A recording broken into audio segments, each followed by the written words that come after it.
When I was in Iraq, our convoy was hit. It was bad. After I came home, I could still hear booms and see tracer fire. Makes it hard to be a good mom. As America's veterans face challenges, DAV is there. I'm Naomi Mathis, Air Force veteran. With the right support, more veterans can reach victories, great and small. With help from DAV, I was able to begin to heal. DAV provides a lifetime of support to veterans of every generation, helping more than 1 million veterans each year. Today, I'm part of DAV. We're veterans helping veterans to get the benefits they've earned. And I give my veterans my all. But there's more to be done and more victories to be won. My victory is being able to be here for my children. Naomi Mathis, thank you for your service. May your victories inspire many more. Support more victories for veterans. Go to DAV.org.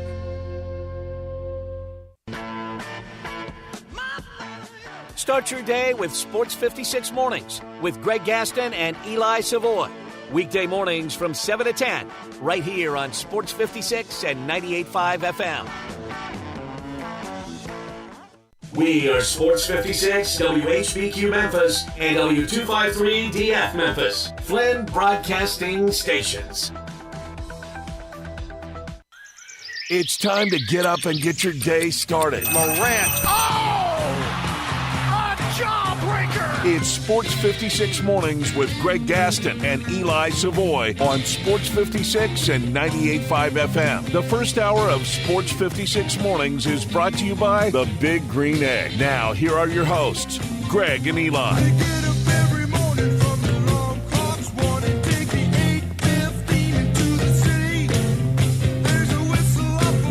We're here.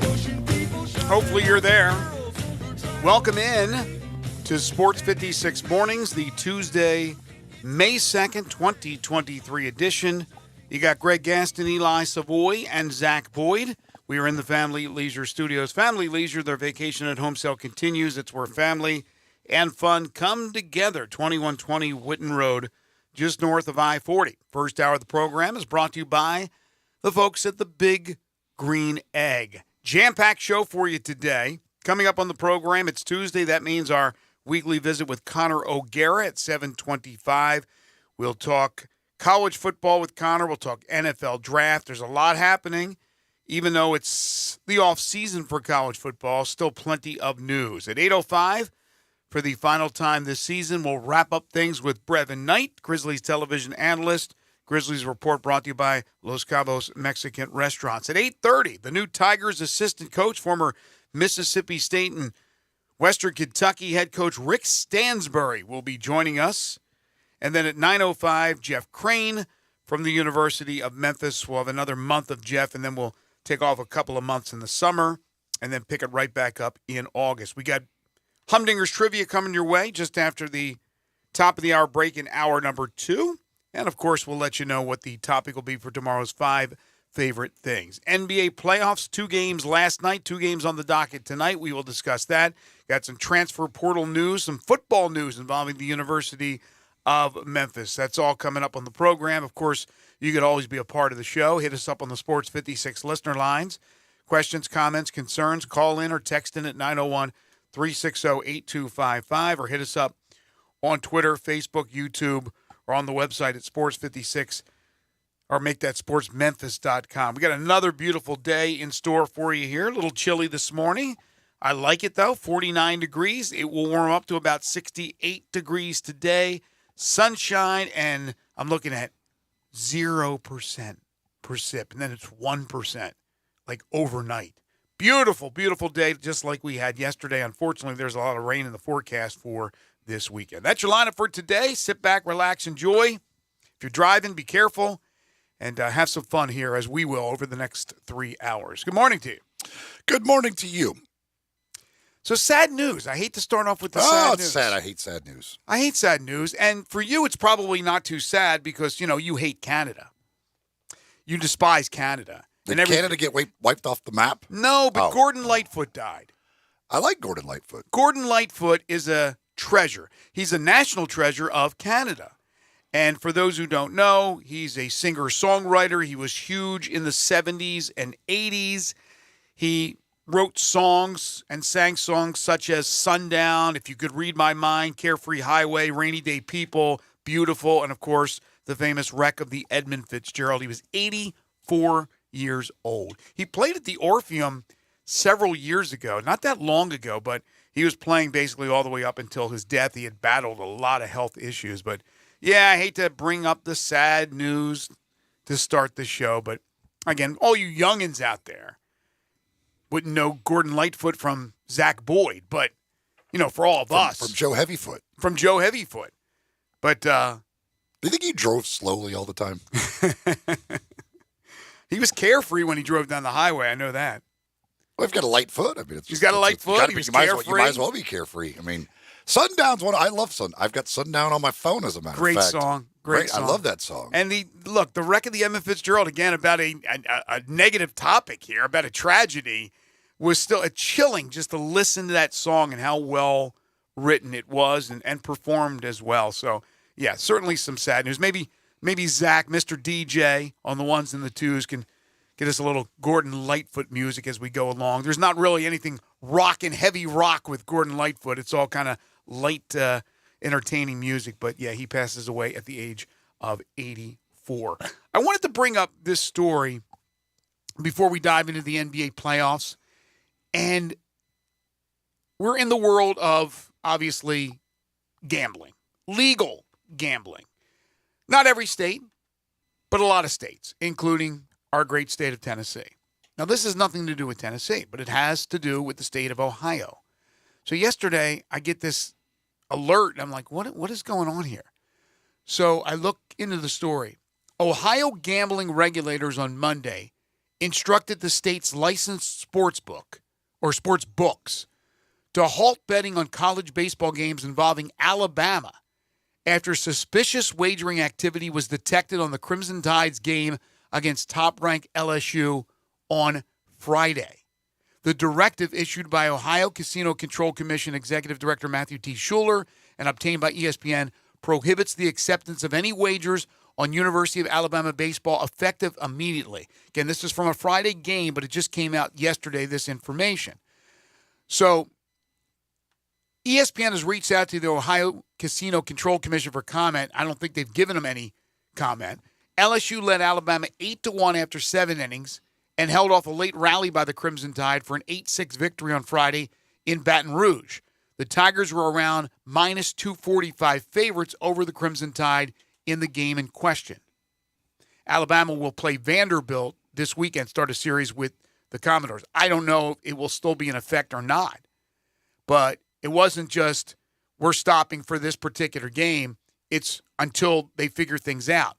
What could have possibly happened? I mean, a lot of money probably went on Alabama late. They thought maybe they'd come back. They came back, but they didn't win. Wonder what that was all about. Yeah, it's a weird story because of the fact that, one, you're talking about Alabama baseball, but this is in the state of Ohio is where they're doing it. And then the fact that the favorite won the game. I don't know. It's a strange thing. I don't know what the run line was on the game to begin with. Because sometimes in these college baseball games, in the major leagues, the run line is always just minus 1.5. But in college baseball, they'll do bigger run lines at times. So I don't know what the run line was on the game or anything like that. So it's a little bit of a strange story, certainly. But this is that is the nightmare of the NCAA and any sports entity is if something were to come out that somebody was doing some shady stuff here, in professional sports, I don't think you're going to ever see it because the amount of money now that guys are making is way too much to try and there's no way you could influence them with money. But in college sports, certainly players could be influenced with money, and but that is the nightmare scenario of everything is if you found out point shaving or whatever was going on. Yeah, and we don't know. We don't have all the information. Not sure if we'll ever get all the information, but unless I'm mistaken, since the onset of states ratifying legislation to have legalized gambling. I don't recall any other concern like this. Maybe there has been, and I have missed it.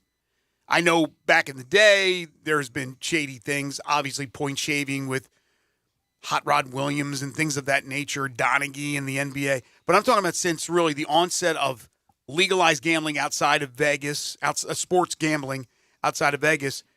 I don't recall anything, and I'm surprised that there hasn't been. Well, and this goes to like why the NFL has come down hard on these guys, even if they're not gambling, like the guys who weren't even gambling on the NFL, but were gambling in their buildings. Like they're just, the NFL trying to make sure that they send the message of this cannot be done in any way. You certainly can't, you can't be betting on the NFL games. We're not going to let you bet on anything when you're in the building working. And so, but again, you go back to the Calvin Ridley and he bet whatever it was, like $1,500 or whatever, and the NFL suspended him for an entire year because they want to make sure like we can't have any of this stuff going on, even the possibility of the optics of anything going on.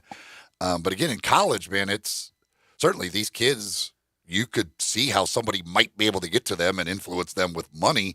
And obviously it would be hard in a baseball game.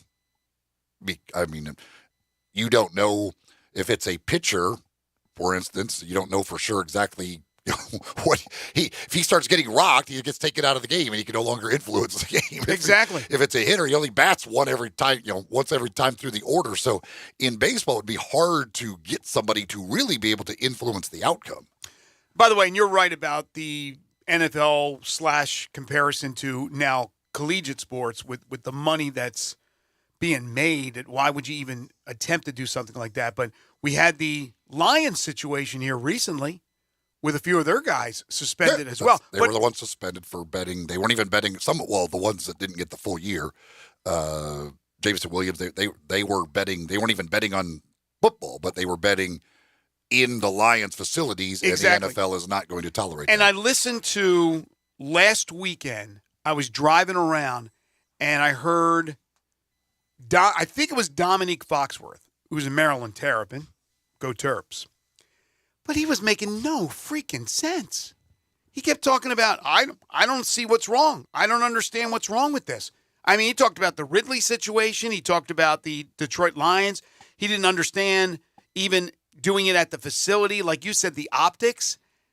He's an intelligent guy. How do you not understand? I couldn't believe what I was hearing. Well, I do not understand why you can't bet on other sports. Why they are suspended for betting within the facility. I do not get that. Like if you know they were not even betting on the NFL at all because you're allowed to bet on the other sports, I don't see why it matters where you are if you're not betting on the NFL. Well, he was saying that, but he was also saying about even gambling on football. It's a no-no. You just don't do it.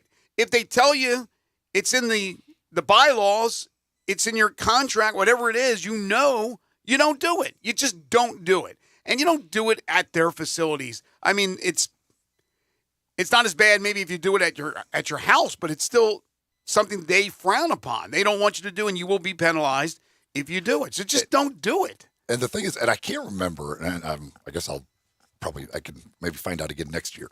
Like, because these sports, the professional sports, like they make their employees, players, everybody, basically go through a little thing, watch a video, training, right, and everything else. Because since I do the hustle games, I am considered a Grizzlies employee. I have to do it, and it tells you cannot bet on the NBA. You can't tell anybody how to bet on the NBA. You can't even mention to somebody, hey, I like this team in the NBA. You can't do anything.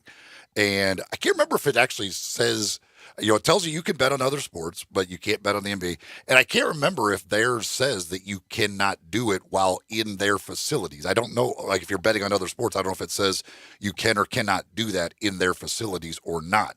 But apparently the NFL's must say, and maybe the NBA's does, I can't remember, not that I wasn't paying attention. I was paying close attention, taking a lot of notes when watching that video and taking that training. I just didn't take that note apparently, but yes, I mean they make it, and you got to sign a thing to say that you've done this, all of this thing, you understand it all. So I mean they make it quite clear to these people that what they can and cannot do when it comes to the gambling. Can NBA players bet on other sports? Yes. So NBA players can, but NFL players can't. NFL players can, but they can't. They're not allowing them to do it in their facilities. Okay, so you can do it outside your facilities. Okay, that's why I said. That's why I don't understand that. I don't understand that thing. But again, the NBA video may have said that you can't bet within the facilities. I can't remember if that was the case or not. I guess next year when I watch it again, I'll have to take note to whether it actually says that or not. There wasn't.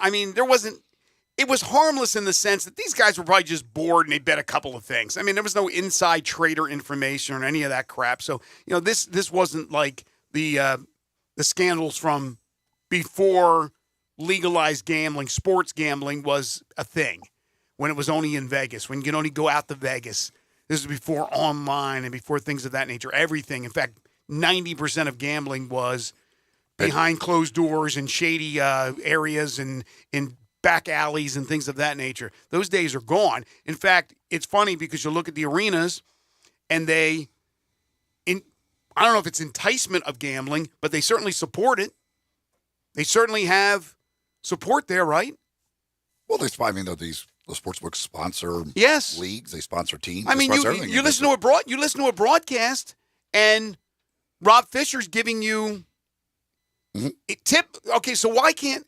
So did you say in your contract that you can't even talk about it, right? You can't tell somebody how to bet. Not how to bet, but isn't he saying like what's a good bet here? Well, or is he just giving you the odds? He gives you odds. He'll talk about like this.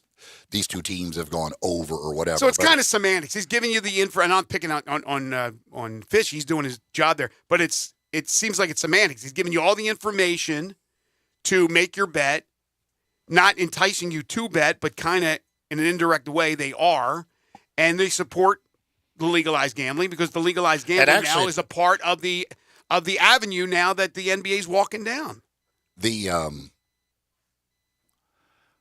I don't know. I don't know how that would work with those guys because I don't know how that works with Fish and even Brevin and Pete because I don't think they're I don't know if they're Grizzlies employees or Bally Sports employees. They're Bally Sports, I believe. So if they're Bally Sports, I wonder if they have their own policy. I don't know how that would work as far as that is concerned. Again, I am a Grizzlies employee when I do the hustle games. But that's the thing, it's not like I have inside information on the Grizzlies or certainly any other NBA team. But you cannot, if you are an employee of the team, you are not allowed to bet on anything NBA. And if you get caught, if I got caught betting on the NBA, I would be fired from doing the hustle games. What about if I bet on the Wizards 76ers, I would be fired. What's the penalty for players? I have no idea. And I wonder if it depends on what they deem the severity of it. For example, again, Ridley's penalty was different than the guys in Detroit, right? Ridley's was more harsh. Well, I mean, there are some of the Detroit guys that got the indefinite. If you're betting on the NFL, you're getting the indefinite. And now Ridley's been reinstated after a year. The other guys who only got the 6 games were the guys who were not betting on the NFL, but were betting on other sports in NFL facilities. Right. Okay. All right. So, again, interesting story out of Ohio. What it all means, who knows? But I wonder if it'll affect Alabama baseball moving forward, if you care to bet on things like college baseball, as they will get a series going with Vanderbilt starting on Thursday. Last night, 2 games in the NBA playoffs. The Philadelphia 76ers without Joel Embiid, and tonight is the announcement of the NBA's most valuable player, where Embiid is expected to be the winner. Philadelphia somehow goes into Boston and beats the Celtics 119-115. James freaking Harden, 45 points, unstoppable. Tyrese Maxey chipped in with 26.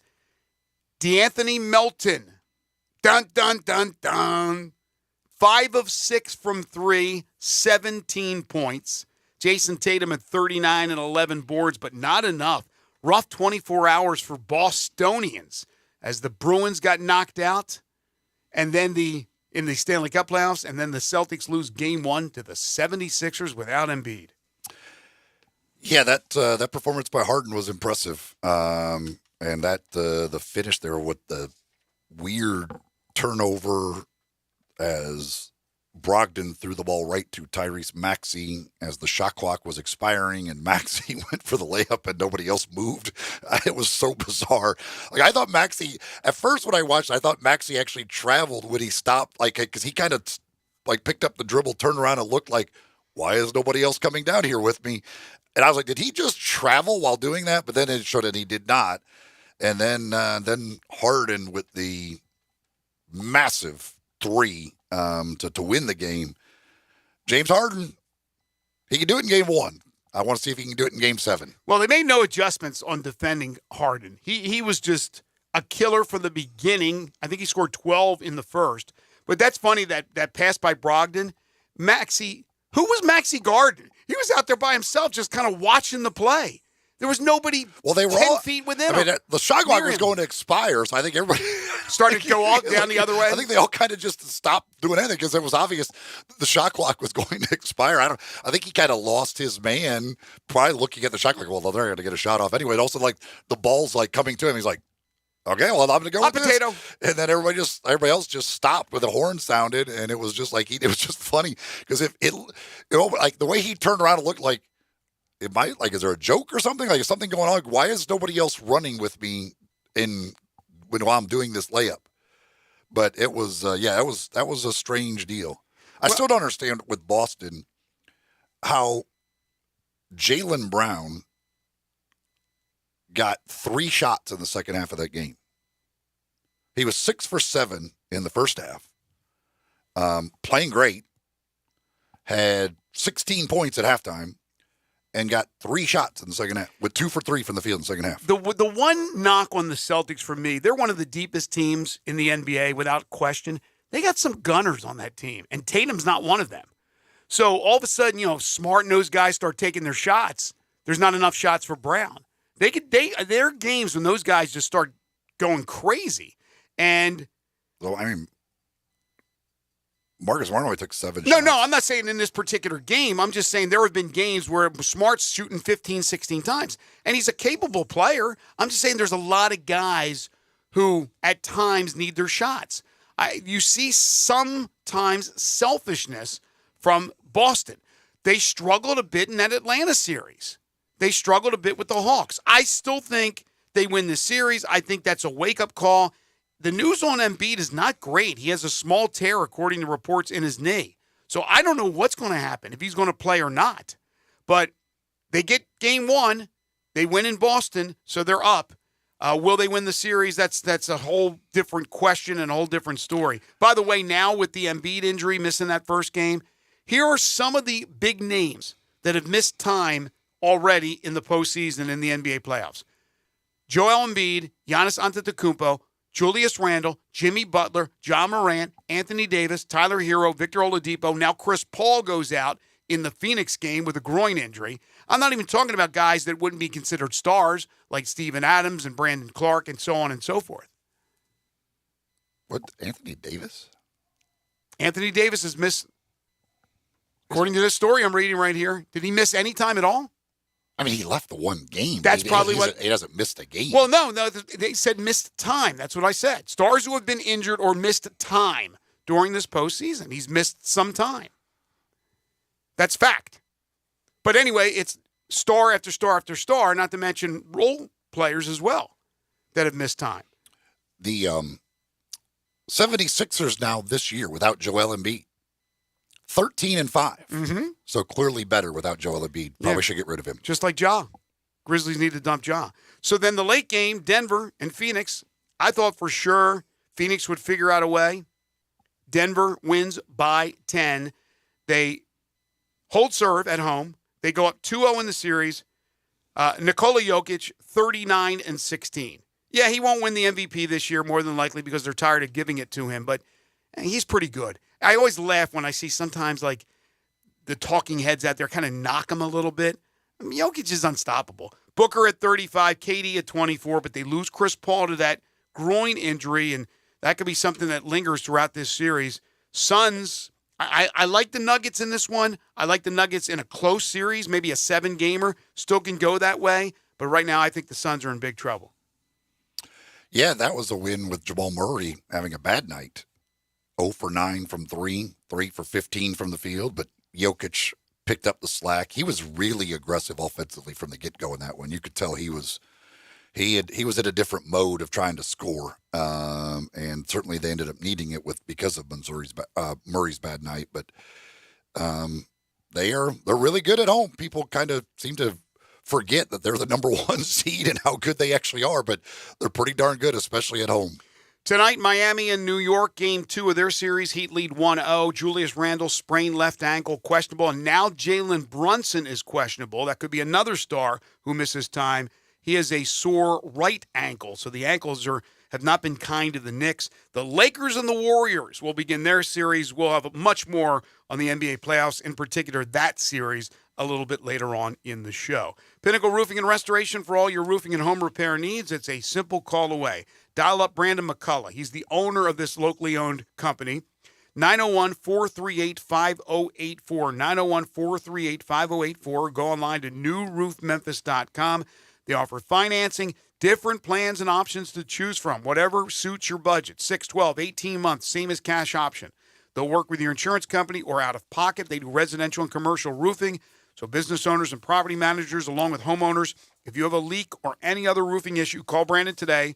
They'll come out and do a free roof inspection. They're licensed, bonded, and insured, and a member of the Better Business Bureau. And don't forget about the $100 referral fee for all new roofs. You know somebody who needs a new roof. They use Pinnacle. You refer Pinnacle. You get $100 from Pinnacle for that referral. They do carpentry work, exterior painting. They can replace gutters and put up fencing and siding, rotten wood repair. They can install shingles. In fact, Brandon's a certified shingle installer. You get the 5-year labor warranty on the purchase of a new roof, and all their work, satisfaction guaranteed. Pinnacle Roofing and Restoration for all your roofing and home repair needs. Call Brandon. Tell him you heard it here on Sports 56 Mornings, 901-438-5084, or online at newroofmemphis.com. When we come back, Connor O'Gara joins us from Saturday Down South. This is Sports 56 Mornings with Greg and Eli on Real Sports Talk, Sports 56 and 98.5 FM. Broadcasting from the Family Leisure Studio, we are Sports 56 and 98.5 FM.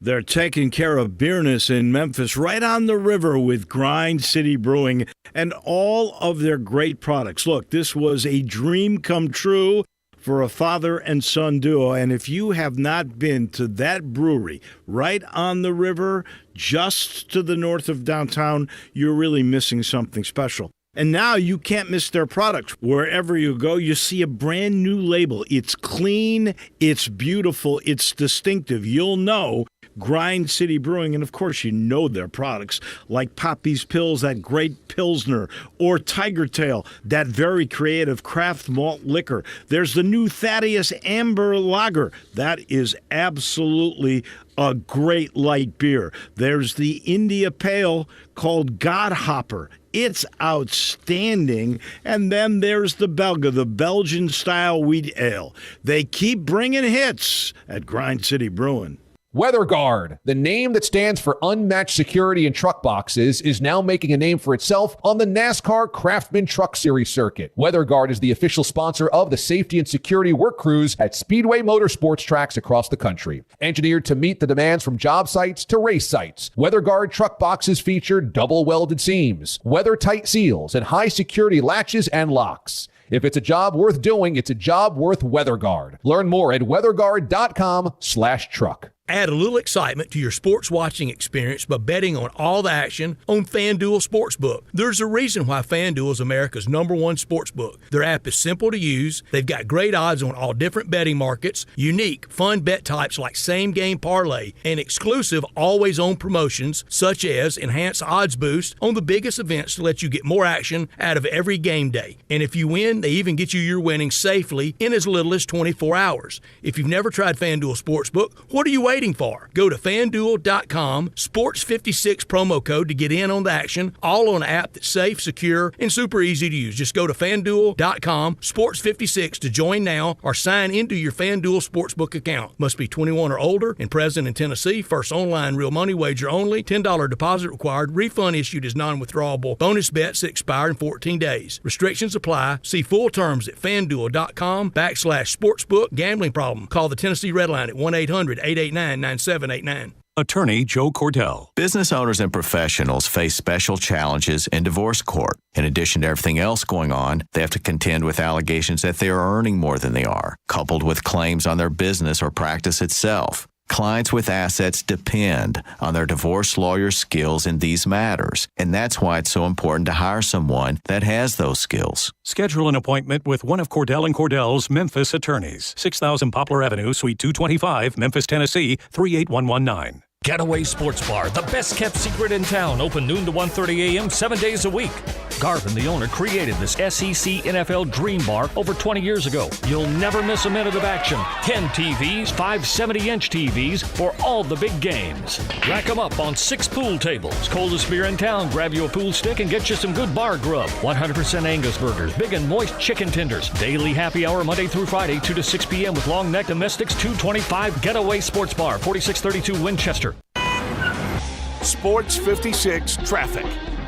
This Sports 56 traffic update is brought to you by Chet Whitsett with Cry Like Realtors. Chet is changing lives one house at a time. Check with Chet Whitsett. Right now, working a couple of accidents. 240 west at Shady Grove, the right lane is blocked. And then Austin P at Mudville, working an accident up there. And those are your only 2 accidents so far. This is your Sports 56 traffic update. Now back to Sports 56 mornings on Sports 56 and 98.5 FM. Here once again, Greg Gaston and Eli Savoy. Sundown, you better take care if I find you. Welcome back, everyone. 7:30 the time. Hour number 1 here on Sports 56 mornings. Saluting the great Gordon Lightfoot, who passed away yesterday at the age of 84. It's a great song, isn't it? Love that song. I remember that growing up in New Jersey, in Atlantic City, on the boardwalk, that song playing. Man, it was fantastic. Time now for Connor O'Gara.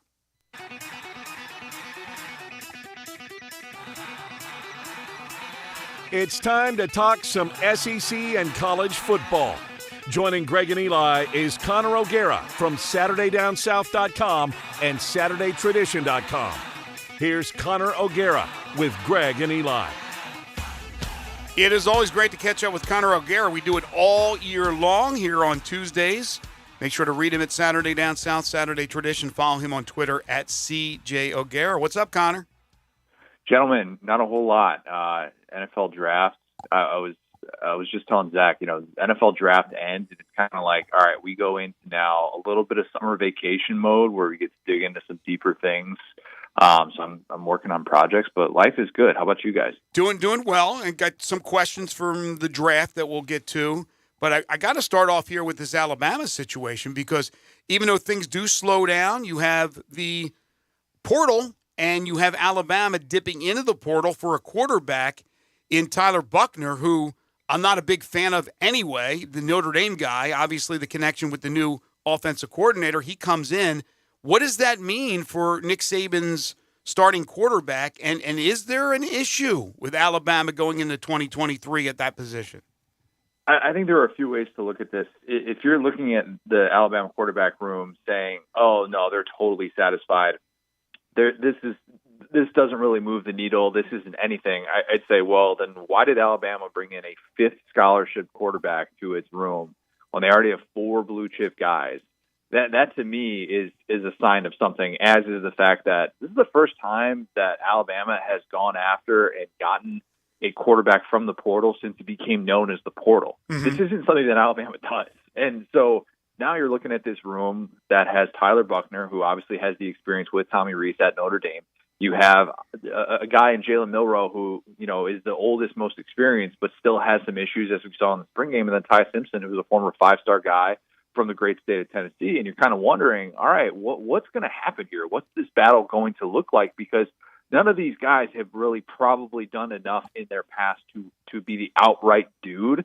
But I think that this is a sign that they weren't satisfied from what they saw in spring at the quarterback position. And Tyler Buchner is going to have a chance. Do I think he's locked in as the guy?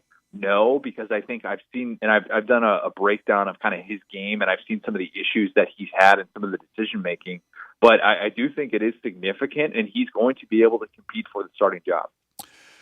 So with the NFL draft, Will Levis ends up being the one that slides out of the first round after with Anthony Richardson ending up going fourth in the draft. What did you think about the way things played out with those two guys?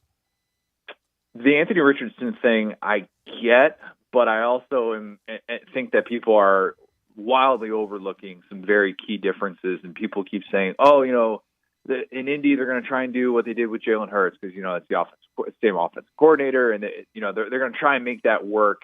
And Anthony Richardson and Jalen Hurts are wildly different players. They're wildly different human beings and with very different skill sets. So I'm not necessarily on board with that.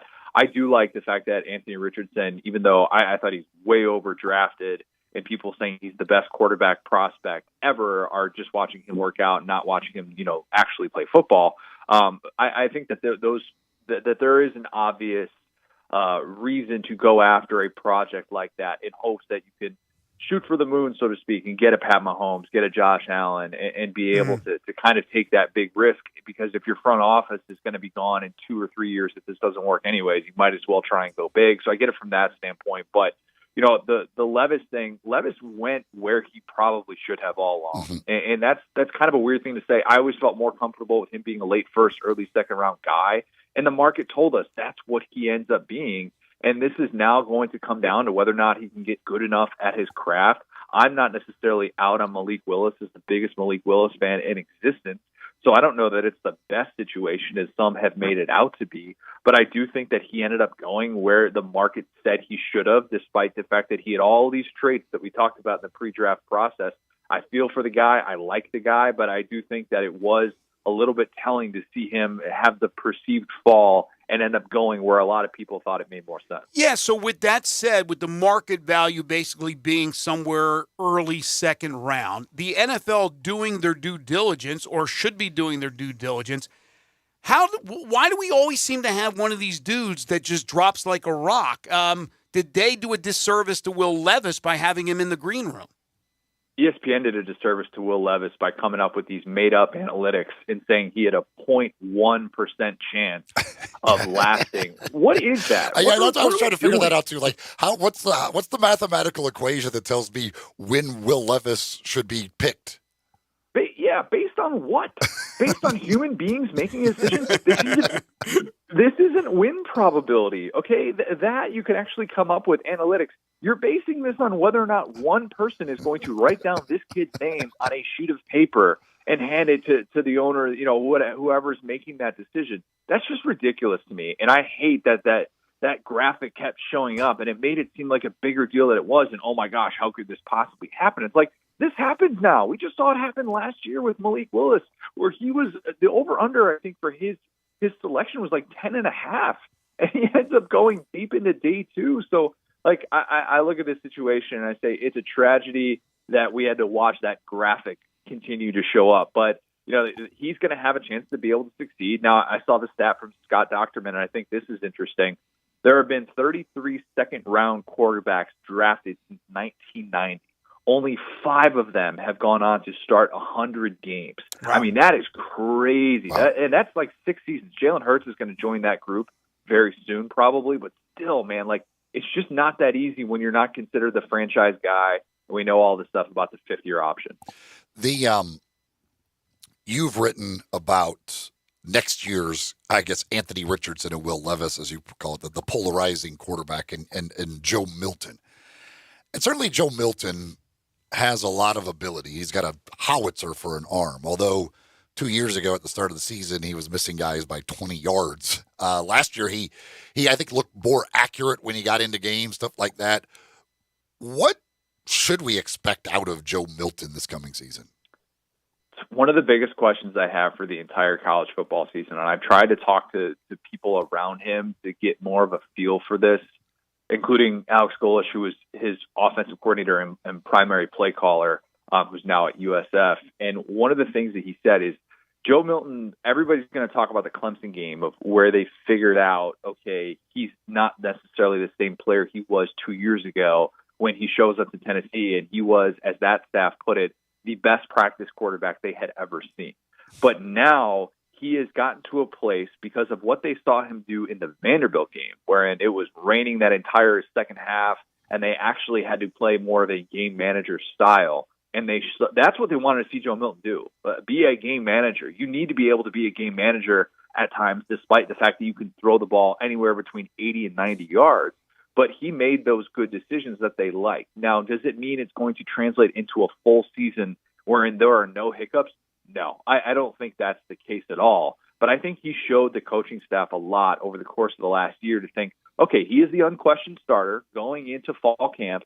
The big question, can he fend off Nico Iamaleava and get this job locked down for an entire season? Because if he gets benched, he's not going to end up being that first-round guy. But he's in a very different situation from Anthony Richardson and Will Levis in that regard, because neither of those guys had the five-star weighting that everybody was just itching to be able to see. He's a fascinating case that I'm really looking forward to watching this year. I'm sure you guys realize this, as most people do, but if Joe Milton completes some of those passes and not overthrow his receivers by 20 yards, they're touchdowns, we never see Hendon Hooker. I mean, as long as Milton doesn't get hurt, Milton probably stays the starting quarterback, and Hooker is not the Hendon Hooker that became this guy who would have been a first-rounder if he didn't get hurt. It's a great sliding doors moment. I remember watching that Pitt game, and it was a noon game on ESPN. I remember that day I was having grill issues. My grill wasn't starting. We needed you need the big green egg. You know what? That's maybe that's you definitely do. I've heard very good things about it. But yeah, I was having some grill issues with a company that will remain unnamed.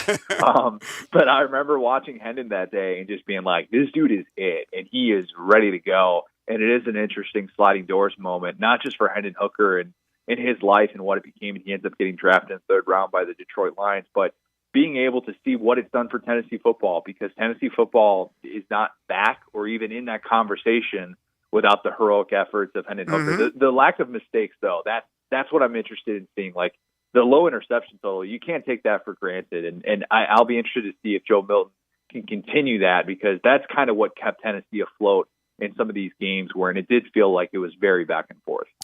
The SEC, once again, had the most guys drafted, as they do pretty much every single year.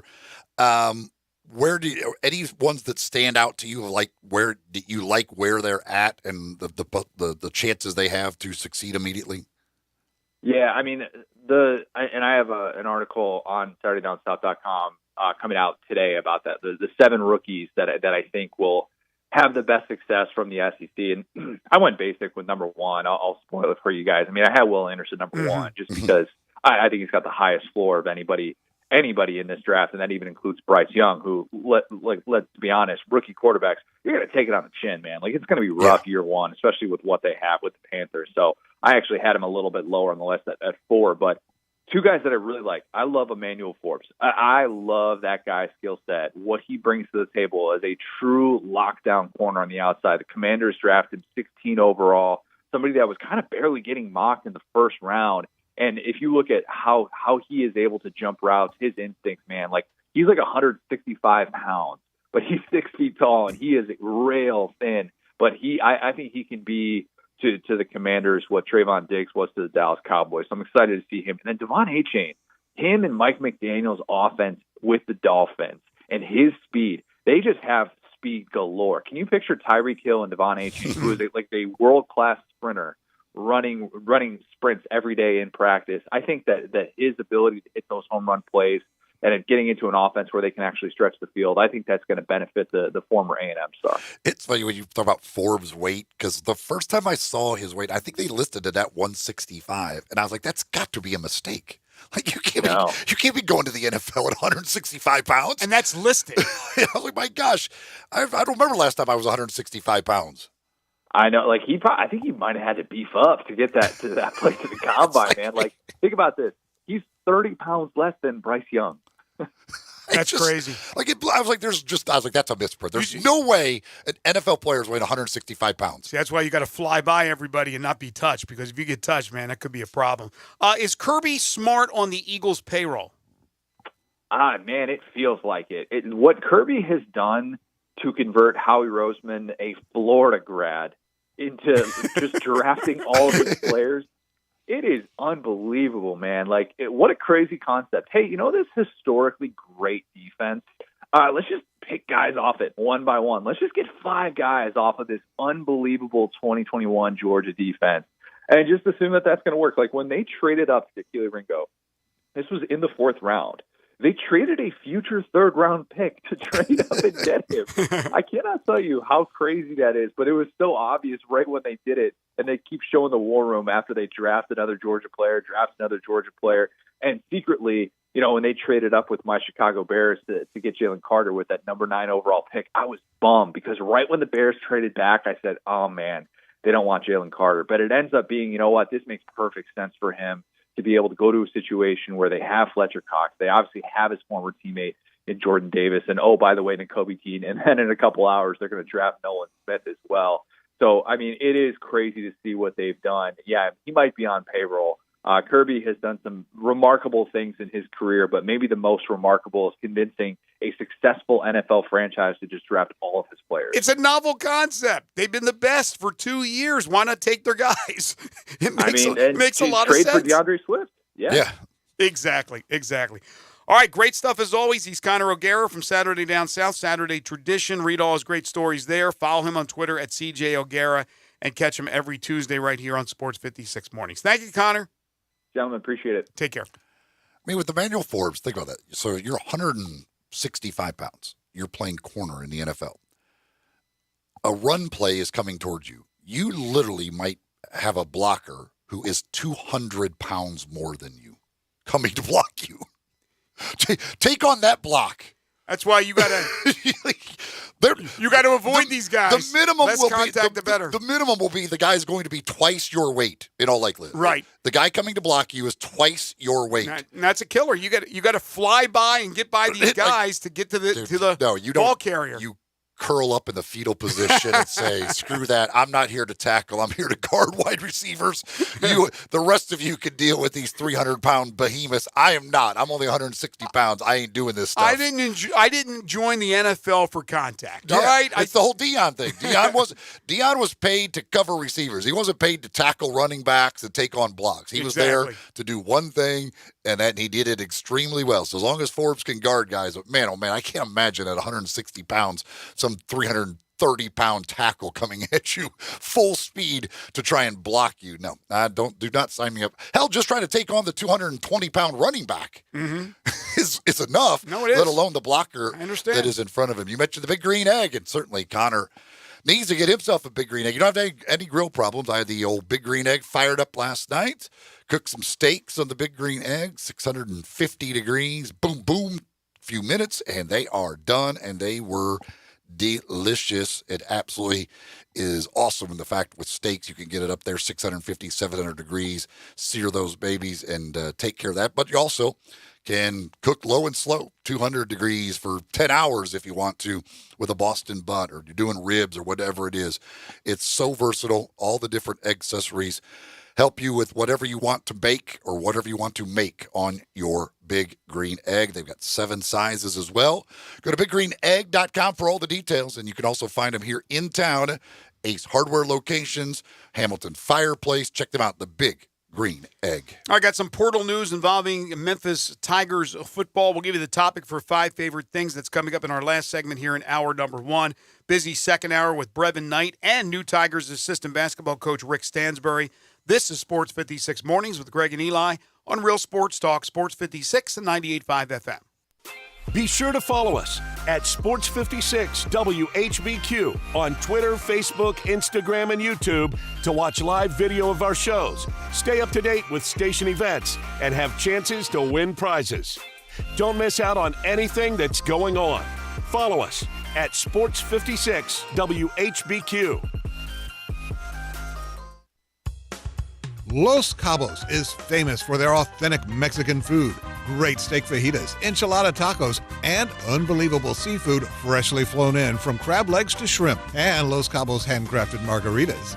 Come watch your favorite game. 4 locations to choose from: Quince, Bartlett, Germantown, and Goodman Road. Take advantage of the Los Cabos Daily Happy Hour specials. Monday and Tuesdays, 2-for-1 margaritas on the rocks from 3 to 7 p.m. Tuesday and Wednesday from 3 to 7 p.m., Margaritas Jumbo, $6.99, Flavored Margarita Jumbo, $7.99, and House Wine, $4. Los Cabos Weekend Special is Jumbo Lime Margaritas, $6.99. Come to Los Cabos, best Mexican sports bar in town. Get a Sports 56 beer and lunch special starting at $7. Daily beer specials, all draft beer, 16-ounce, $2.99. Los Cabos, the best Mexican sports bar in town. Chris Price, it's so good to see you. And you have a new business? Yes, Dave. MetroBuildersMemphis.com. Have you noticed water stains on your ceiling? With storm season here, take a walk around your home or business and look up. Make sure there are no water stains signaling a leak prior to the heavy storms coming in. If you do see signs of water, call me. My team and I will come out, diagnose the problem, and prescribe a fix. Our team of Hague-certified inspectors are waiting to assist with any inspection or repairs you may need. We have 3 crews dedicated to repairing roofs in the Mid-South. As certified Owens Corning and Mule High dealers, we offer 20-year, no-dollar limit labor and material warranties that offer hassle-free ownership. That's our hassle-free ownership guarantee. Allow Metro Builders team of professionals to assist you in maintaining your property's integrity and value. MetroBuildersMemphis.com. Your local commercial roof experts. Ask about our commercial roof maintenance agreements. Protect your investment with MetroBuildersMemphis.com. Call me, 901-375-1717. That's 901-375-1717. 375-1717. Dr. Rick here, with another telltale sign you're turning into your parents, getting particular about your drive-through order. Don't pull away yet. I like to check the bag because one time they forgot to give me extra ketchup. People are waiting. I'm only seeing 4 nuggets. Wait, nope, there's 5. Progressive can't help you from becoming your parents, but we can help you compare rates on home insurance with Home Quote Explorer. Progressive Casualty Insurance Company affiliates and third-party insurers. Comparison rates not available in all states or situations. Prices vary based on how you buy. We're right in the middle of spring and summer's knocking at the door. And what's that I hear? You don't have a pool? Well, Family Leisure's happy to solve that issue for you because they have the lowest prices on pools in town. Plus, you can get a free liner upgrade during this pool sale. Want a spa? All spas in stock are up to $1,000 off. You want a play gym for the kids? They're on sale for under $2,000, and you can get special financing on any of those deals. Now, when you go to Family Leisure and you pick out what you want, I want you to tell that friendly salesperson, I heard on the radio I can get half off my installation. And that's true. You mentioned you heard this ad on radio, and you can get half off any installation. Pools, spas, play gyms, any installation. Don't go another year without. Get to Family Leisure, get a great deal, and get half off installation when you mention this ad. Family Leisure, Whitten Road at I-40, where family and fun come together. Now back to Sports 56 Mornings on Sports 56 and 98.5 FM. This hour is brought to you by the Big Green Egg. Here once again are Greg Gaston and Eli Savoy. Memphis football dipping into the portal yesterday and grabbing a tight end, Austin Smith from Colorado. 6'5", 220-pounder. Did not play much last year as a freshman, had 1 catch. And one of the many who jumped into the portal with Deion Sanders, the new coach at Colorado. I don't know. I'm not going to sit here and say that he was kind of pushed out as Deion pushed a bunch of guys out, or this is a guy who just left on his own accord. But in any case, Memphis trying to replace a really good tight end in Caden Prescorn, who went on to Ole Miss, jumping in the portal himself. They get Austin Smith, again, 6'5", 220 from the University of Colorado. Speaking of the University of Colorado, Deion Sanders saying yesterday, Eli, or 2 days ago, that he's ashamed of the National Football League after only 1 player from an HBCU was drafted. Isaiah Bolden was drafted from Jackson State, who played for Deion Sanders. And if this is correct, I think this is criminal. Only 2 players were invited to the combine from HBCU schools. Now, look, if they're bad players or mediocre players, they shouldn't get the invite. But I got to think there's more than 2 quality players out there and only 1 drafted. So, I don't know about a shame to the NFL. It's each individual team deciding what they want to do, but that seems incredibly low for the number of players, because I know there's a lot of quality players out there that probably just don't get the recognition that they deserve. I applaud Dion and trying to bring as much attention to the HBCUs, all of that stuff, but I don't. If the NFL thinks you can play for them, they're going to find you. Yeah, I would think so, right? And they're not. Oh gosh, boy, we think that guy's good, but he went to an HBCU, so we're not going to. He acts like there's something they're like doing against HBCUs. If they think the guy could play, they'll go find you. Well, it's kind of the chicken and the egg thing, because maybe they didn't put up good numbers, particularly at an HBCU, but if you give them a chance at the combine, they shine over some of the other players.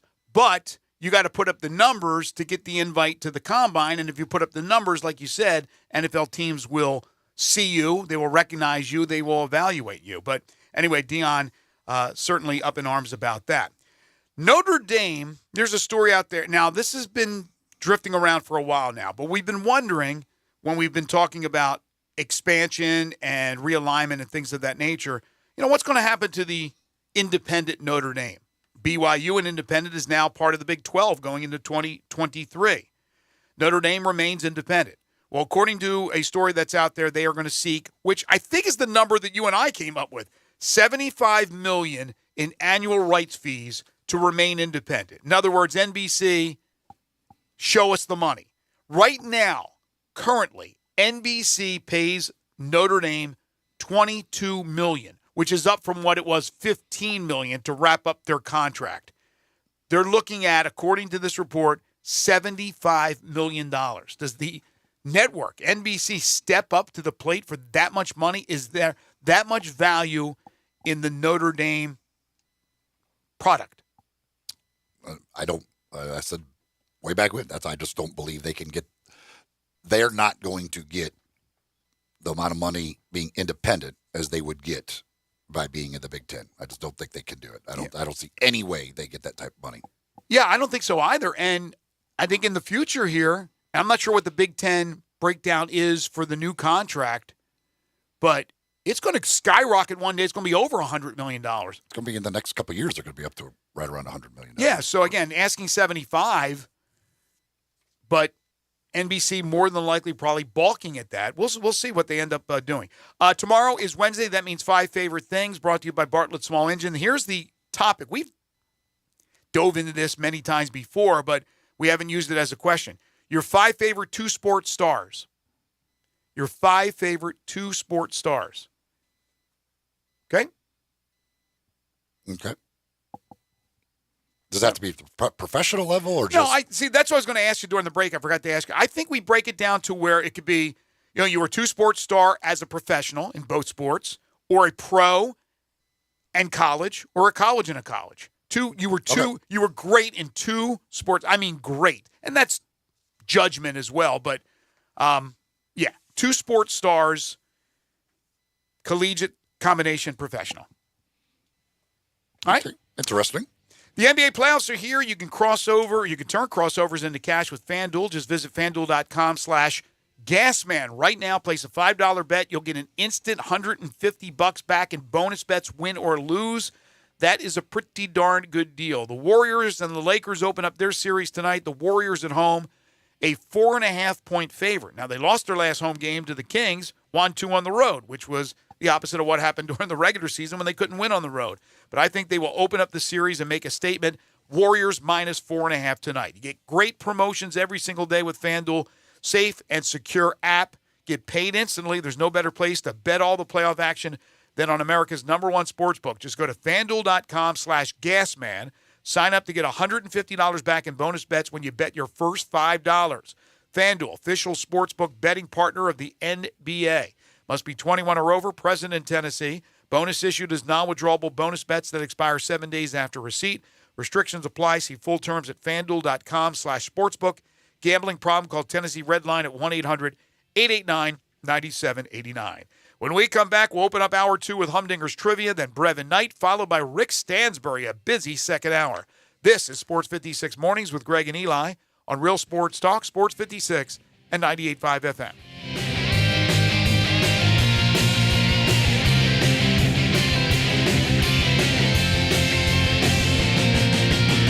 Hi, this is Lauren Choate with Choate's Air Conditioning, Heating, and Plumbing. Did you know Willis Carrier invented the modern air conditioning system in 1902? Since then, a lot has changed, but one thing that hasn't is being comfortable in your home. Choate's prides itself in creating the most comfort possible with each one of our customers' HVAC systems we install. We believe the best system on the market today is the Carrier Infinity system. It has the ability to save up to 50% or more on your utilities compared to your existing HVAC system and is tailored to enhance your comfort with its state-of-the-art green speed technology. Right now, Carrier is offering up to 72 months, no interest financing, or rebates of up to $1,650 on a new Carrier Infinity system. Don't miss this limited time offer to have a more comfortable home. Give us a call today at 347-8086 or visit us at ChoatesHVAC.com for more information. Turn to the experts with Choates. And remember, let our family serve your family. Staples has everything to help small businesses do big things. Shipping supplies and services so you can fill big orders. The latest tech so you can create the next big thing. And now during Staples Small Business Deal Days, when rewards members spend $100 or more, they get $30 back in rewards to use on big things, little things, or anything they need. Plus, find new deals in-store every week on tech, office chairs, and shipping supplies. Because for small businesses, Staples knows savings are a big thing. Rewards offer ends 5/13. Limit 1. Redeemable in-store only.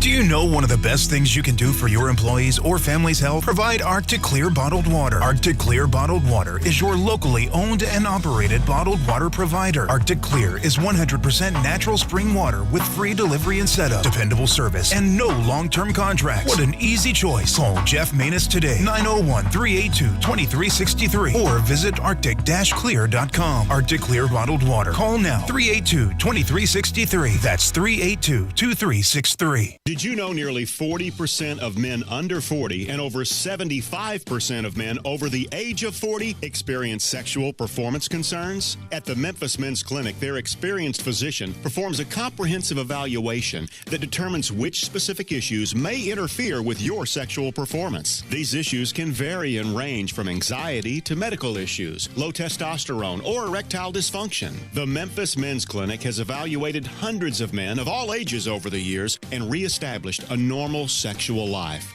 The Memphis Men's Clinic will work aggressively to resolve issues and allow you to restore your sexual health and overall well-being. That's the Memphis way. If you're 20 years old or 90 years old, come and get cared for the Memphis way. Treatment that's based on your specific needs after a professional clinical evaluation by their experienced board-certified physician. Call the Memphis Men's Clinic today at 901-443-0475 or visit memphismensclinic.com. We are Sports 56, WHBQ Memphis, and W253DF Memphis, Flynn Broadcasting Stations. Sports 56 traffic. Still working an accident on 240 West at Shady Grove. The right shoulder is blocked. Austin P. Highway at Mudville Road. Still working with that accident as well.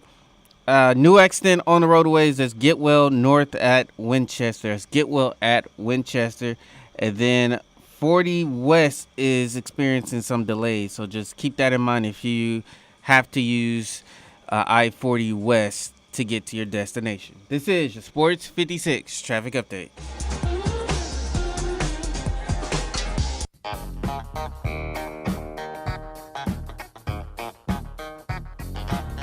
Now back to Sports 56 Mornings on Sports 56 and 98.5 FM. This hour is brought to you by James Gaddis Jewelers. Don't you just love it? Here once again, Greg Gaston and Eli Savoy.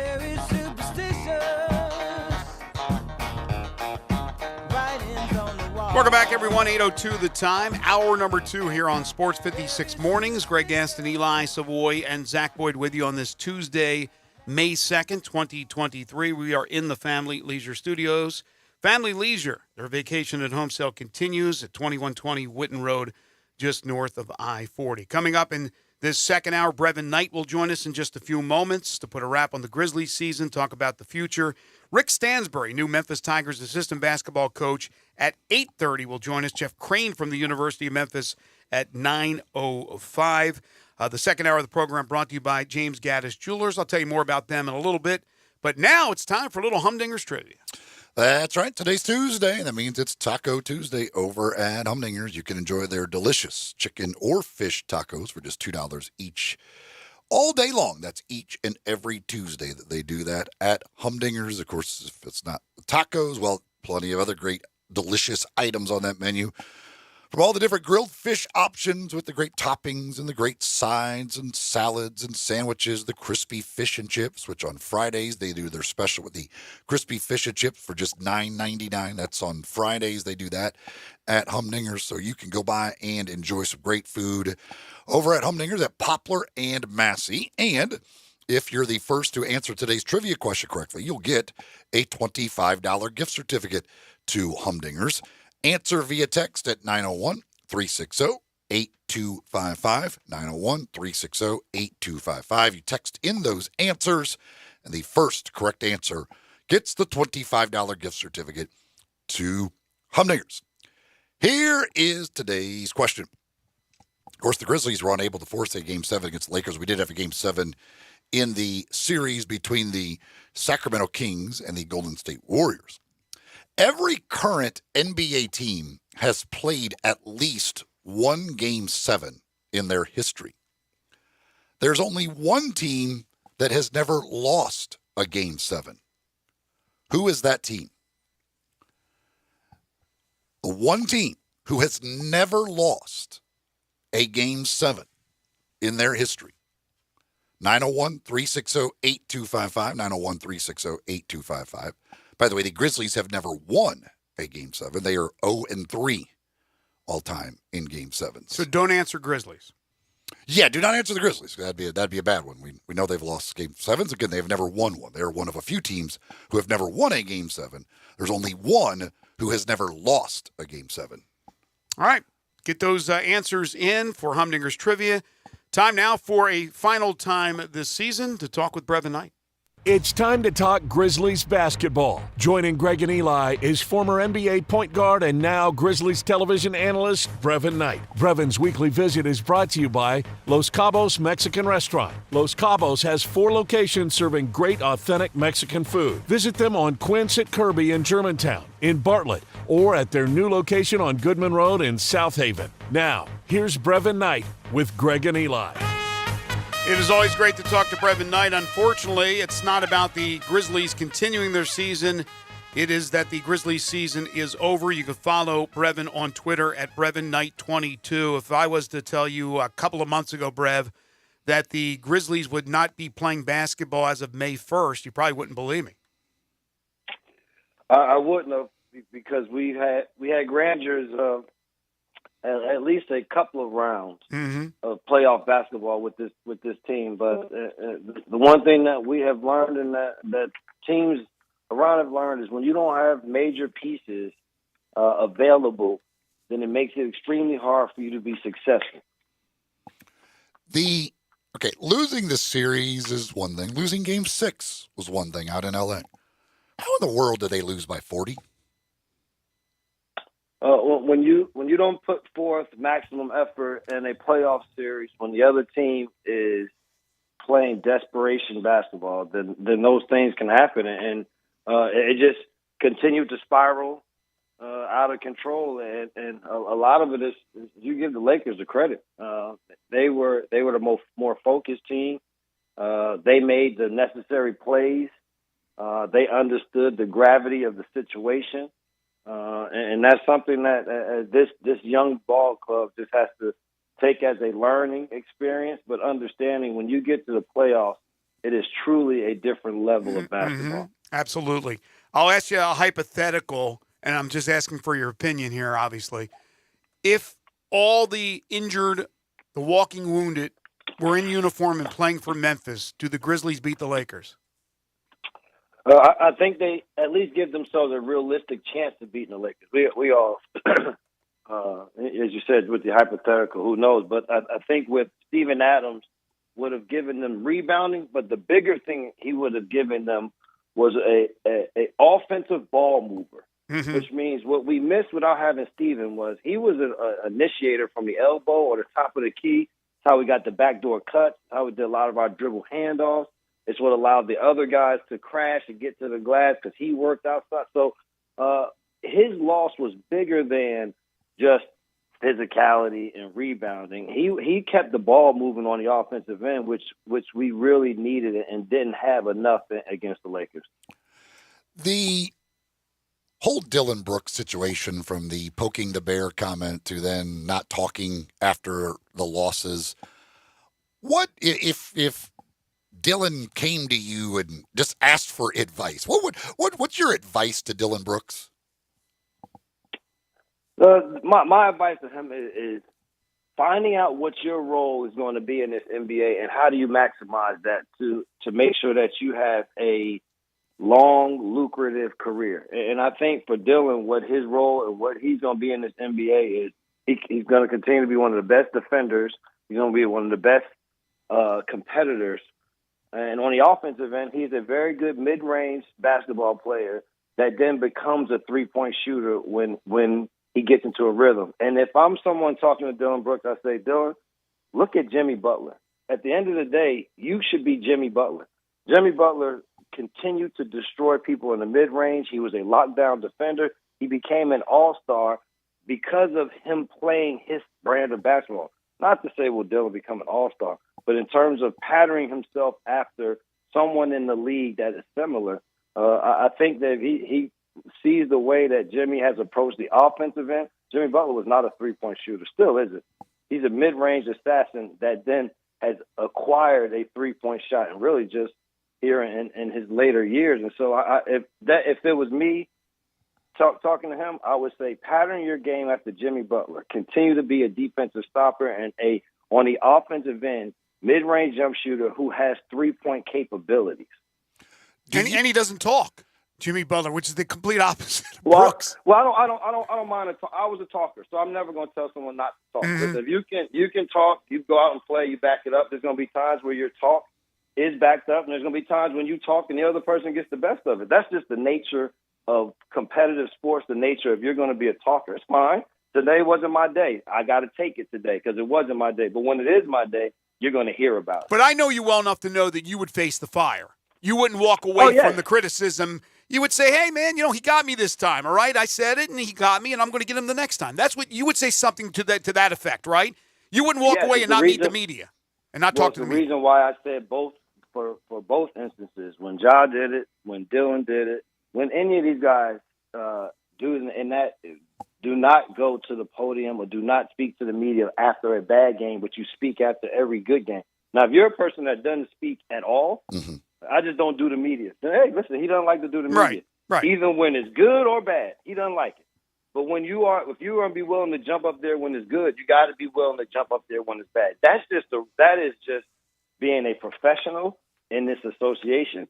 And when you are deemed a leader of the team, a leader of men, then all of those things have a level of accountability for you as the leader. And part of that, at the end of the season media availability the other day, Zach Kleiman talked a little bit about the off the court talk and kind of said we're going to take a different approach in the future. Is that something that the organization as a whole kind of needs to maybe, again, tell these guys, listen, okay, it's okay to talk, but let's understand what we're doing here and not make it a distraction? I think that the last thing is what you said is what you would harp on. There's no need in trying to change personas. No, you can't try to make guys be choir boys. I'm not going to say anything now. Oh, he was a great basketball player. I love basketball. They're not going to be good. You might as well get rid of those guys.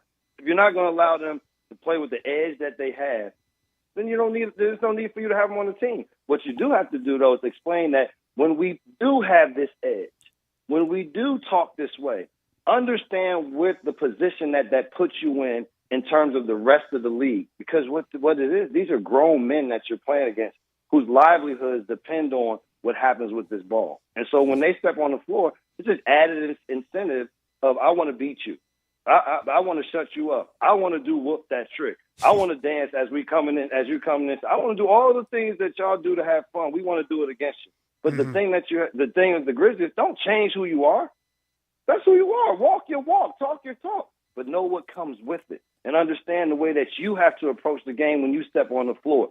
It has to be locked in every possession from beginning to end. They're not going to have a game off at any point. No longer are they the team that is hunting to try to gain respect. Other teams are using them to gain respect. So just understand what comes with it, and you have to then conduct yourself in that way.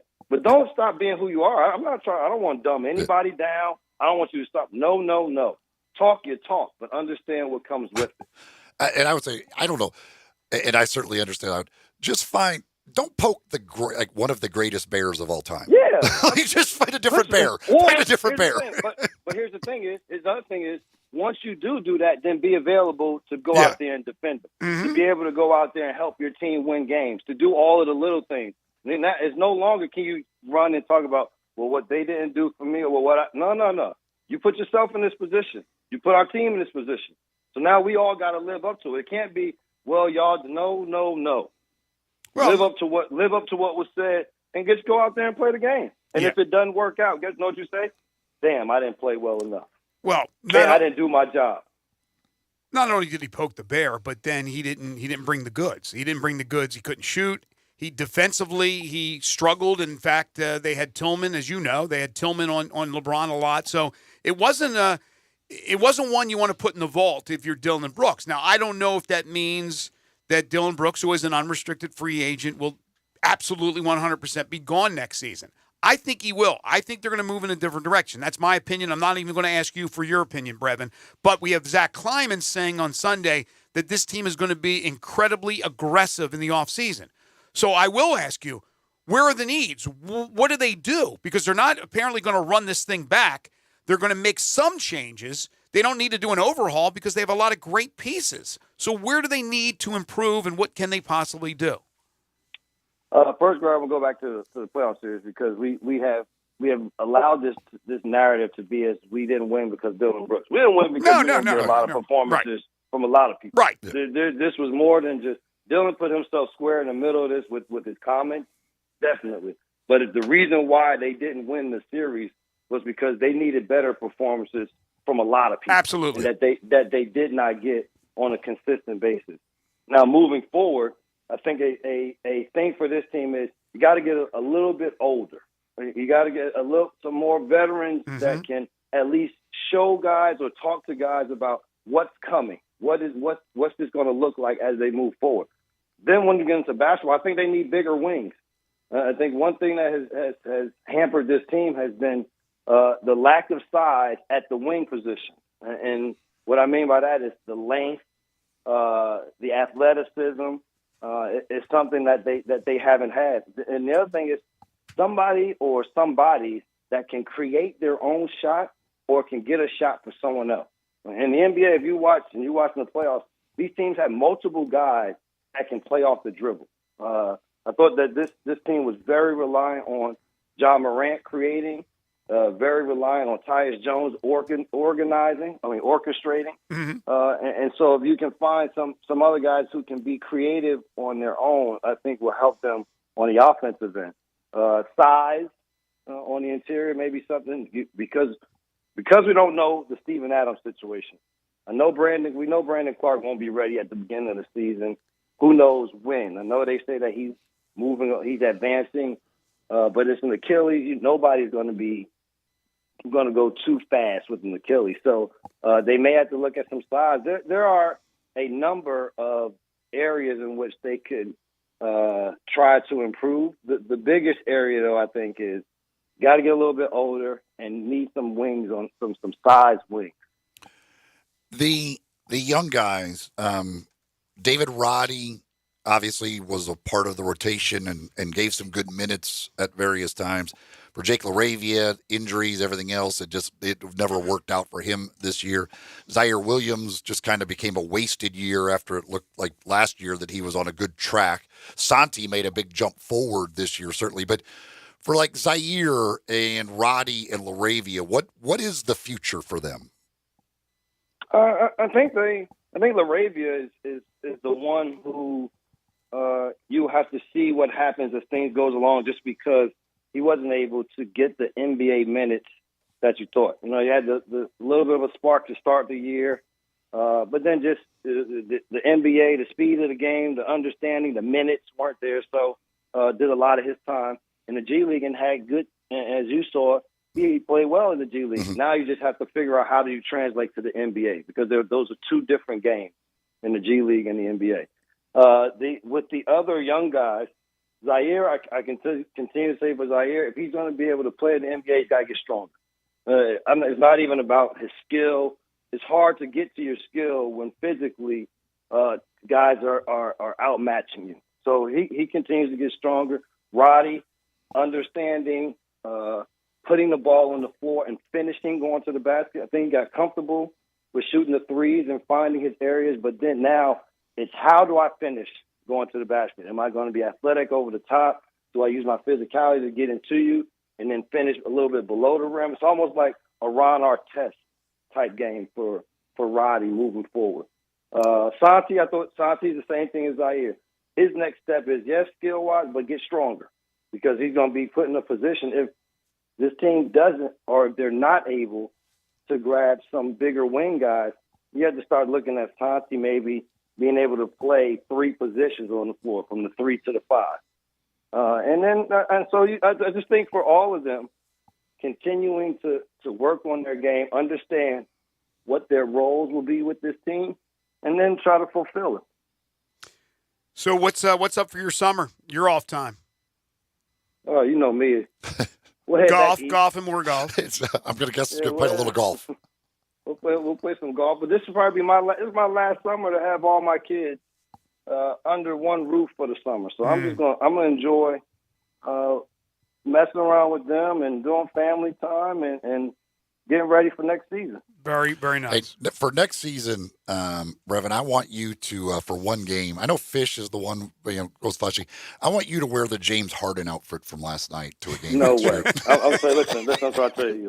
There's some things that I'll do, like, we'll have some fun. That's not one of them. I thought that thing had a motor in it. I don't know if I would be. I might be too tired by the time it's time for me to play the game, because I'm carrying around all of this extra fabric. Well, it didn't affect him. I'll tell you that much. You look wow. like a Muppet or the Abominable Snowman. I don't know what the heck that was. Whatever it was, I'm buying them another one if I'm the 76ers. If I'm the players on the 76ers, we pooling our money, because you know that costs a lot of money. Whatever it is, you know it costs a lot. We're going to pool our money, and we're going to buy them a red outfit like that. 76ers red. 76ers red. That makes sense. All right, real quick, who wins it all? I know they didn't win last night, but I am the Celtics intrigue me. I think these Western Conference teams are going to beat the heck out of each other. Mm-hmm.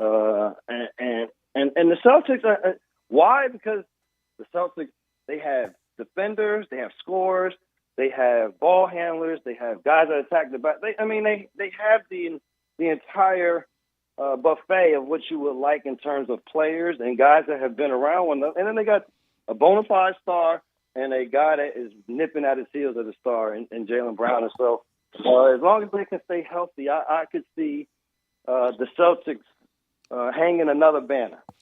What about Lakers-Warriors? Who wins that series? I got to go with the Lakers, because I said that the Lakers were going to win. I went with the Lakers at the beginning of the year winning the championship. So I got to stay with the Lakers. They're at least going to beat the Warriors. All right. We may bother you a couple times during the summer if something big comes up. If not, let's run this thing back next season. Let's do it. Listen, you guys will be here. I'll be here. The radio station will be there. Hey, listen, let's keep rocking. Brevin, have a great summer. Thank you so much, man. Really appreciate it. You guys have a good one. You too. Take care. Brevet All Year has been brought to you by Los Cabos Mexican Restaurants. And, of course, this Friday, Cinco de Mayo is coming up. And I know the Los Cabos will be ready for that. Great food, great drinks, and just a lot of fun for Cinco de Mayo at the 4 locations of Los Cabos. On Quince, 6542 Quince Road. It's out there, Quince and Kirby. Out in Bartlett, 6600 Stage Road. Germantown at 2037 Exeter. And then down in South Haven at 3964 Goodman Road. That's the 4 locations of Los Cabos. Great for food, obviously, with the authentic Mexican food that they serve up on a daily basis, including lunch specials starting at just $7. Great drinks like their margaritas, Mondays and Tuesdays, 2-for-1 margaritas on the rocks. On the weekends, $6.99 jumbo margaritas, jumbo lime margaritas. That's on the weekends that you can enjoy. And there's going to be all kinds of specials, I'm sure, for Cinco de Mayo coming up on Friday. And you can check it out at Los Cabos Mexican Restaurants. If you missed it earlier, the topic for tomorrow's 5 favorite things, your 5 favorite 2-sport stars. It could be a combination of they're playing professionally in 2 different sports, or they have, or pro in college, college pro, whatever the case may be. Mix and match your favorite 2-sport stars, your 5 favorite 2-sport stars for tomorrow. We do have a winner in our Humdinger's trivia. Let me double check. I don't think I had a tie. No, we do have one person who was quicker on the trigger with the correct answer than the other folks who did get the correct answer. The question was, which NBA team has never lost a Game 7? Some people came with the Celtics. The Celtics have won the most, but they've played 1,000,000. So they've lost. If the Celtics were undefeated in Game 7s, that would be one hell of. They've played 35 of them. Celtics are 26-9 all time in Game 7s, which is an incredible record in Game 7s, and easily have won the most and have easily played the most. But they are not the correct answer. Is it the Bulls? It is not the Bulls. Okay. The Bulls have lost Game 7s as well. The only team that has never lost a Game 7 has only played one of them. Yeah, I was going to ask you when you asked the question whether there's a minimum, so obviously there's not. Who is it? It is the Minnesota Timberwolves. They are 1-0. They won Game 7 of the Western Conference semifinals back in 2004 over Sacramento. It's the only Game 7 they've ever played in, and they are the only one undefeated in Game 7s. The 3 teams that have never won a Game 7, that's the Grizzlies at 0-3, the Hornets at 0-2, and the Pelicans at 0-2. All right. Did you just say Timberwolves? Timberwolves. Oh, my hearing is off. Humdinger's Trivia, we do each and every Tuesday. I don't know if Wolves would be able to swipe right and left on the paw. I'm not sure if the paw works. When we come back, new Tigers assistant basketball coach Rick Stansbury will join us. This is Sports 56 Mornings with Greg and Eli on Real Sports Talk, Sports 56 and 98.5 FM. We are Real Sports Talk. Sports 56 WHBQ. Available on your radio dial at 560 AM and 98.5 FM, as well as around the world online at sports56whbq.com. Take us with you everywhere by downloading the Sports 56 app. And at home, just say, Alexa, play Sports 56. Wherever you are, stay tuned in to Real Sports Talk. Sports 56 and 98.5 FM. Chris Price, it's so good to see you. And you have a new business? Yes, Dave. MetroBuildersMemphis.com. Have you noticed water stains on your ceiling? With storm season here, take a walk around your home or business and look up. Make sure there are no water stains signaling a leak prior to the heavy storms coming in. If you do see signs of water, call me. My team and I will come out, diagnose the problem, and prescribe a fix. Our team of Hague-certified inspectors are waiting to assist with any inspection or repairs you may need. We have 3 crews dedicated to repairing roofs in the Mid-South. As certified Owens Corning and Mule High dealers, we offer 20-year, no-dollar limit labor and material warranties that offer hassle-free ownership. That's our hassle-free ownership guarantee. Allow Metro Builders team of professionals to assist you in maintaining your property's integrity and value. MetroBuildersMemphis.com. Your local commercial roof experts. Ask about our commercial roof maintenance agreements. Protect your investment with MetroBuildersMemphis.com. Call me, 901-375-1717. That's 901-375-1717. 375-1717. For the latest from the world of golf, tune in every Saturday morning from 9 to 11 for the Golf Shop Radio Show, presented by PlayGolfMyrtleBeach.com, the golf capital of the world. Hosts Mark Greenhelch and Matt Blanchard talk golf from tee to green and everything in between. If you like golf, you're going to love Golf Shop Radio. Before you tee up, drop on in. Welcome to the Golf Shop here on Sports 56. Real sports talk. 1 in 4 car batteries is weak and needs to be replaced. Let our professional parts people test your battery for free at O'Reilly Auto Parts. O'Reilly Auto Parts. The Showboats are back in Memphis. Oh, we can't wait to have you for the USFL. Let's go. Get your seats now for this weekend's home game. Here we go. Be a part of the new era of pro football at Simmons Bank Liberty Stadium as the Showboats seek to reclaim their USFL legacy. Tickets start at just $10, so bring the whole family. And don't miss the Showboats' exciting matchup. It's a touchdown! Buy your tickets today at theusfl.com.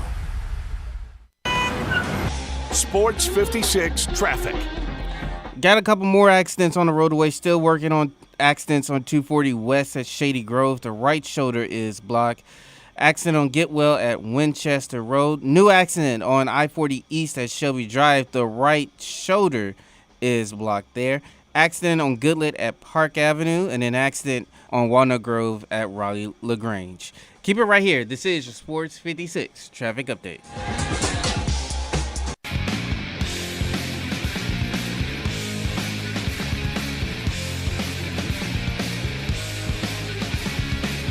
Now back to Sports 56 Mornings on Sports 56 and 98.5 FM. This hour is brought to you by James Gaddis Jewelers. To reveal the full spectrum of its dazzling color. Here once again, Greg Gaston and Eli Savoy. Welcome back, everyone. Halfway home on this Tuesday edition of Sports 56 Mornings. Greg Gaston, Eli Savoy, Zach Boyd with you from the Family Leisure Studios. He won 432 games at Mississippi State and Western Kentucky as a head coach. Numerous years as an assistant coach, paying his dues to get those head coaching opportunities. And now Memphis has Rick Stansbury as an assistant coach. I know the folks are very excited about that as Penny Hardaway has reached out and has been able to bring in one of the most productive head coaches we have seen in the last couple of decades of college basketball. And Rick Stansbury joins us now on Sports 56 Mornings. Coach, how are you? Thanks for joining us, and welcome to Memphis. Well, good morning, Greg, Eli. Excited to be here. It is it's great to have you on the program. The one thing that's really good is that we get to have you on before a game, because after a game, as people probably know from your coaching years, it's tough to talk to you because you lose your voice an awful lot. You get into it an awful lot, so it's good to have you when your voice is clear. Well, hey, that's sometimes based on those officials. You know that. So, hey, you can tell when my voice is not working very well. You know how that game was called. So, that's been one of those things. Seems like, once you strain your voice early in the fall, through those 2 days, early practice, then those officials roll around 1st of November. It never seemed to heal up much after the season. So as when you are an assistant coach, does that make it a little easier at least on the voice? Oh, I would think so, 100%. I'm not going to be the one yelling at them officials now. So, hey, that's all Penny's job now. although Penny doesn't really get into it too much, so Rick, you may have to do it to help him out a little bit. But I know it'll be happening in practice. But give us the background here. Obviously, when Coach Haith moved on, the void became there that Memphis had to fill a position, and it seemed like the trend with Coach after bringing in Larry Brown and then Frank Haith was to bring in an established veteran guy who has been there and has done that, and that's exactly where you come from, having been a head coach for so long. But how did it come down? Did Penny reach out to you? Give us the details. Well, first off, I've got a lot of respect for Coach Hardaway. I've known him for a long time, and I'll date myself here a little bit. I can remember recruiting his teammates back in the early 90s, whatever date that was, my first few years as assistant coach, and I was Austin Peay. Right. So I've known him as a player. Then being at Mississippi State, I was up in Memphis all the time recruiting, and even when Penny became, he was around as an AU coach and a high school coach, and we had some mutual friends that was really good friends of his, that was loyal friends of mine, and after, Western was over, I didn't know for sure exactly what I wanted to do again. The things have changed, college basketball a little bit, and I've been at it a long time. And, that mid-major level has made it very difficult. It's just not the same when you don't, with this portal and with this NIL situation. It changed. And, at the point I couldn't get a Power 5 job, and, I just didn't know if I wanted to sit out and figure it out a little bit. But when Penny, Coach Hardaway and his group reached out, and we've probably been talking for 4 or 5 weeks, and it would take something that I felt like you got a chance to compete for a national championship at. I wasn't going to go just do it to have a job. That's not what it's about for me. It's about going somewhere. First off, the person you work for. Coach Hardaway. That's an easy sell.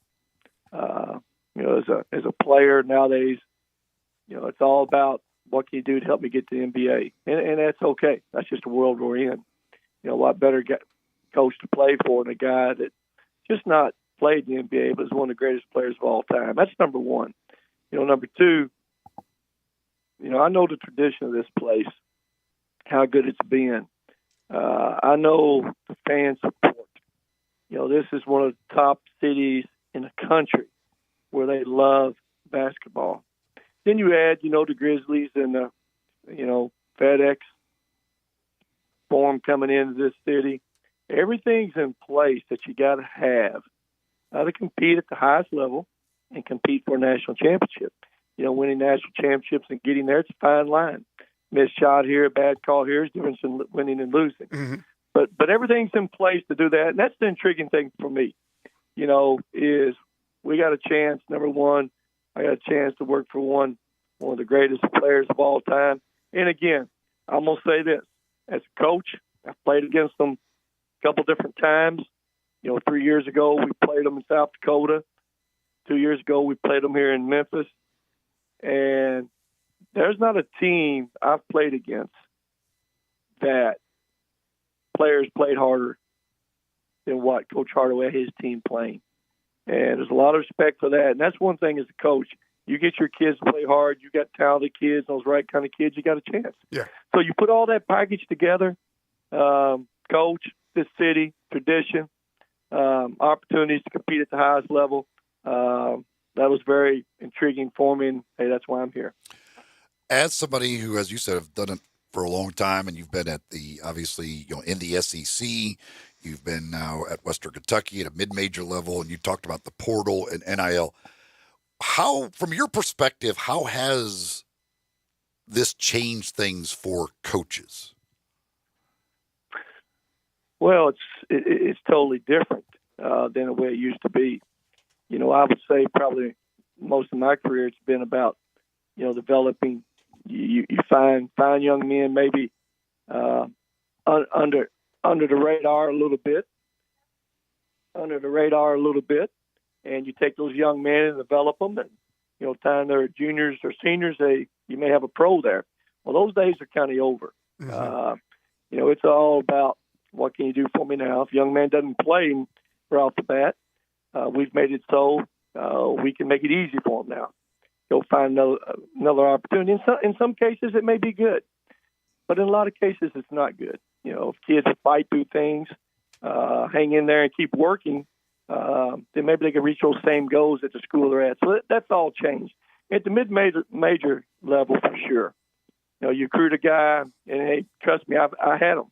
As you guys remember, the Sharp guy last year, everybody in the country came in there and tried to get him. Right. Then I had the McKnight kid, and, at the mid-major level, you just don't have the resources, NIL, to be able to fight that with. So, those kind of days, I think the separation in college basketball, there was a little bit of parity.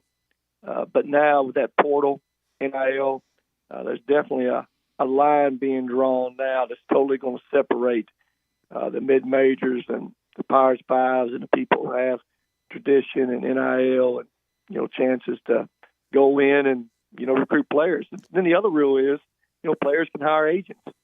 Mm-hmm. They can have agents working for them now. Mm-hmm. And again, agents are calling players on other teams, which they all do and can do, and it's just a different landscape. But as a coach, you better embrace it. It's not going anywhere. You better adjust to it, and you better find ways to stay ahead of it, and not make excuses, but find ways to make it so you can be successful with it. And when it comes down to it, you're still drawing up plays. There's the X's and O's. You're installing a defense. It's still basketball at the core of things. It's just which players will you have on a given year, and that has made it almost a free agent system that's out there. And I can understand, concerns of coaches, especially coaches who've been around a while. We're being joined by Rick Stansbury, new Tigers assistant basketball coach, former head coach at Mississippi State and Western Kentucky. And Coach, Memphis is kind of in that odd situation because from a basketball program standpoint and from notoriety and from history, they're not a mid-major. They are a power. They're a top 30 program. But from a financial standpoint, playing in the American and where they are, it's almost mid-major money. So that's the tough part. It's a traditionally rich program that is one of the top-tier programs in the country, yet the money, they're not getting the North Carolina and the Kentucky and the Duke and the Kansas money. Well, again, some of those things, maybe I don't know as much as you do. Here's what I do know. There's nothing mid-major about University of Memphis. Right. Absolutely nothing. This is a top 20 program year in, year out. There's plenty of resources in this town. This town loves basketball. The tradition, the support that you've had throughout the years. And again, with Coach Hardaway, there's not many programs that have that to be able to sell and utilize. Mm-hmm. So there's a lot of things that in this program, in this town, that when it's all brought together, no question, University of Memphis is one of the elite basketball programs in college basketball, and that's where we need to be seen. And I think there's no question already. Coach Hardaway's established that. What he's done already. Winning that NIT championship, that's not easy in college basketball. We happen to be down there in that bubble with them down there in North Texas. Mm-hmm. We lost that daggone championship game to get down there and to watch their teams play down there. That's not easy.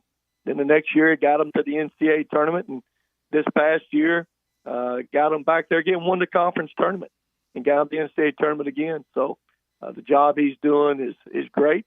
And again, we want to continue to build on everything he's done and find ways to, take it to another level. You mentioned with everything, and you don't get to develop guys and have them for 3 or 4 years. With the amount of roster turnover there is year to year, how do you build chemistry on a team? Well, which am I talking to, Greg or Eli? This is Eli. Eli, it's difficult. Not as easy. But I do think there's some things that you got to be able to be really cautious of. No question. The ability to have the right kind of people, the right kind of character. Mm-hmm. And today's basketball, this portal, it's you don't know 100% what you're getting from a mental standpoint, what a kid's made up of. It used to be when we recruited guys, we started recruiting them as freshmen and sophomores, go watch them play 25 times. Everybody in that town, the preacher, grandmas. You knew everything about that young man. Nowadays, they go into the portal.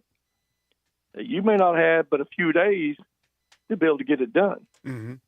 And you got to rely on some instincts. You got to rely on maybe some people you trust. That's not always easy. Sometimes opposing coaches don't always tell you the real truth. They either want to get rid of them or they want to keep them. So that's a challenge too.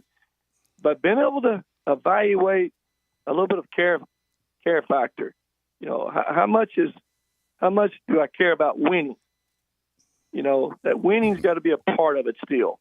And this portal in the world we're in, and you guys know this, it's just not college athletics. It's the world. Mm-hmm. It's all about me, and what can you do for me now? And we've kind of, society's kind of made it a lot easier for a lot of different people in different ways.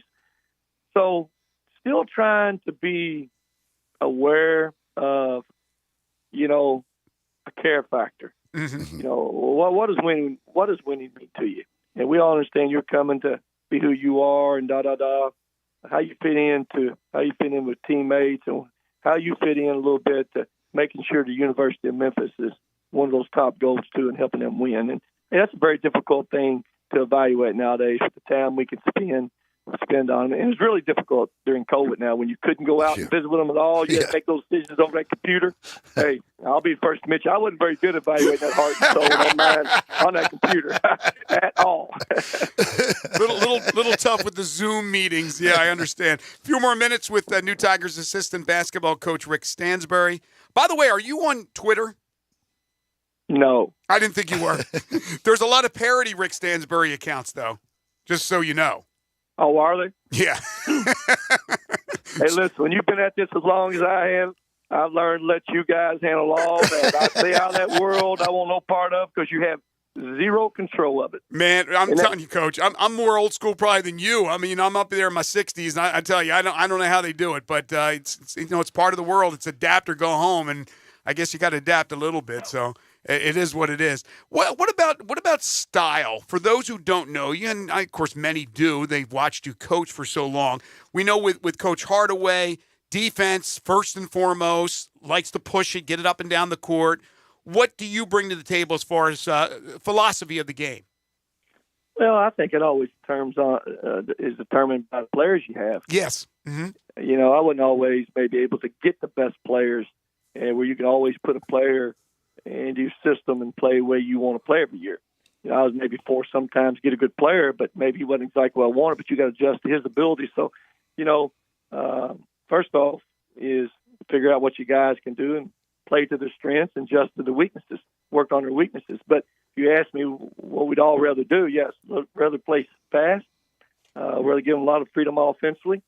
One thing I've always been a real believer of is getting that free throw line, whether it's going to the post or driving it to the paint. It's been a trait and a characteristic. We've always had really good teams that could do that. Probably since last 2 years we weren't, because we didn't have a post guy that could score. Mm-hmm. But defending the rebounding, it's always a staple. I guess you can look back, over the years when you could build continuity and do what you want. Those were traits that we always had at Mississippi State. There's been adjustment, and I think COVID. I can speak for myself. It was a huge adjustment how you had to play. You had to adjust. First off, the month of February we practiced. I know it was 24 times. 19 of them was 4 players at a time, 4 on 0. So you had to adjust how you play. You had to adjust sometimes based on lack of depth, injuries. That changed things.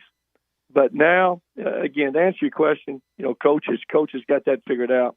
But again, playing as fast as we can, getting some easy baskets. Guys at the game, too, you got to have guys go manufacture baskets as shot clock's running down.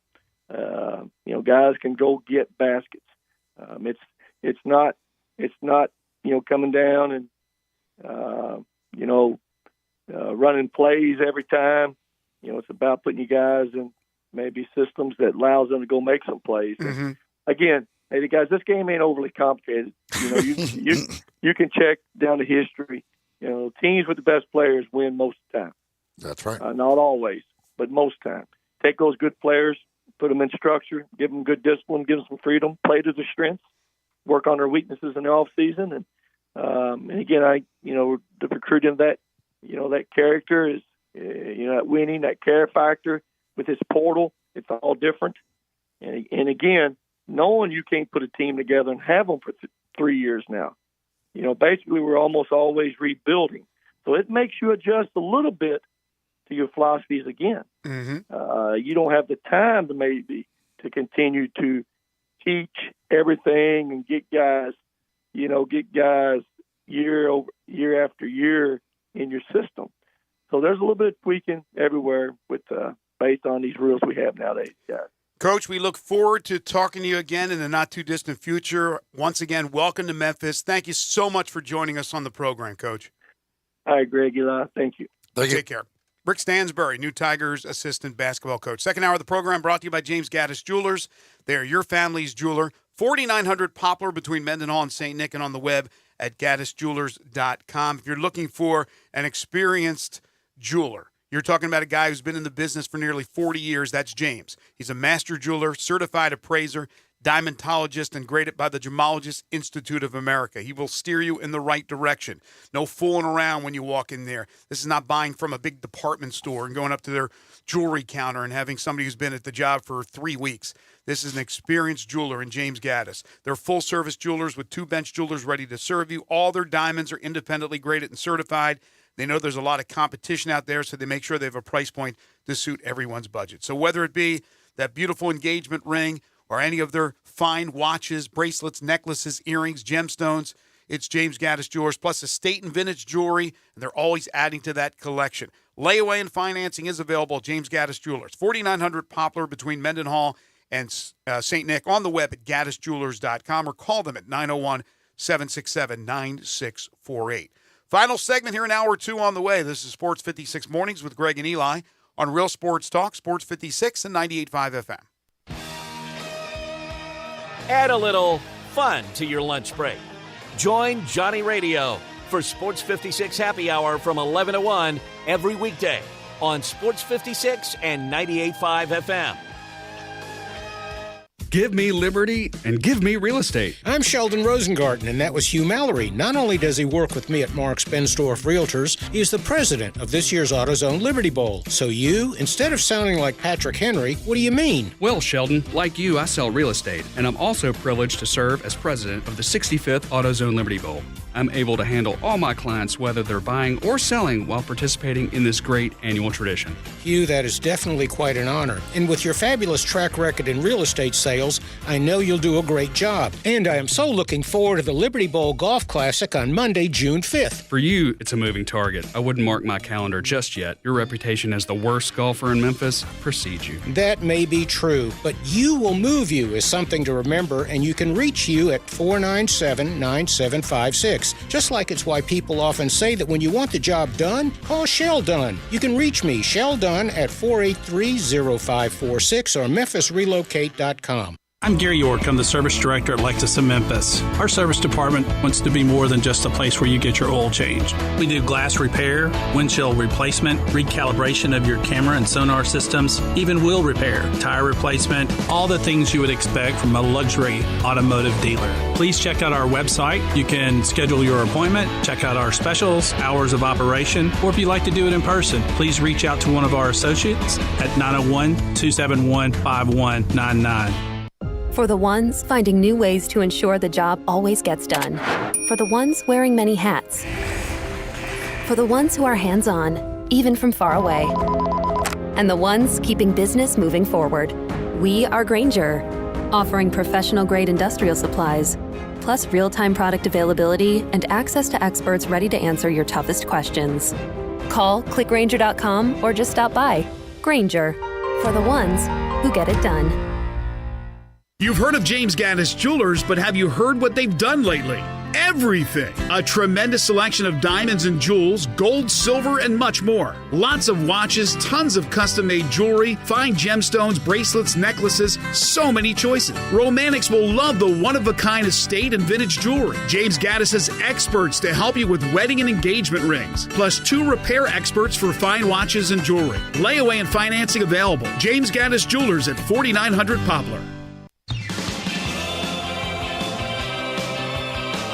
Now, back to Sports 56 Mornings. Isn't it a lovely morning? On Sports 56 and 98.5 FM. This hour brought to you by James Gaddis Jewelers. Here once again, Greg Gaston and Eli Savoy.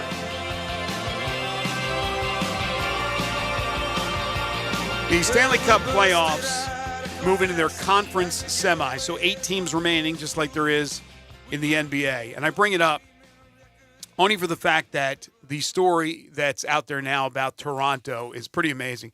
The Toronto Maple Leafs, I don't know how long it's been since they've won in the playoffs, but they win, and now they're going to play Florida in the second round, the Panthers.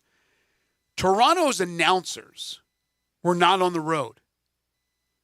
And during COVID, that was a big thing, right? Either they didn't announce the games or they did it from a remote area, from their home stadium, from their home arena.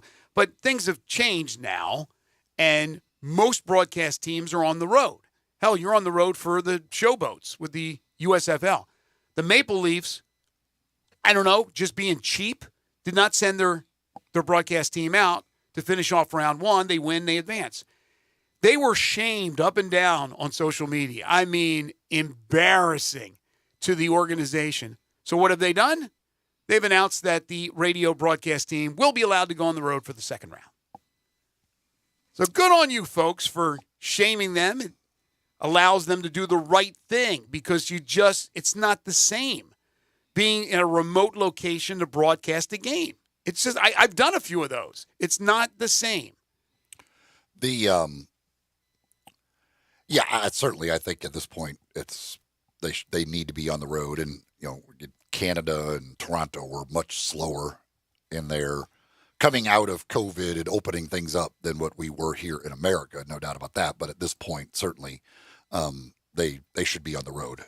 Yeah, absolutely. So you got Toronto and Florida. New Jersey, after beating the Rangers last night 4-0, win that series 4-3. New Jersey will play Carolina.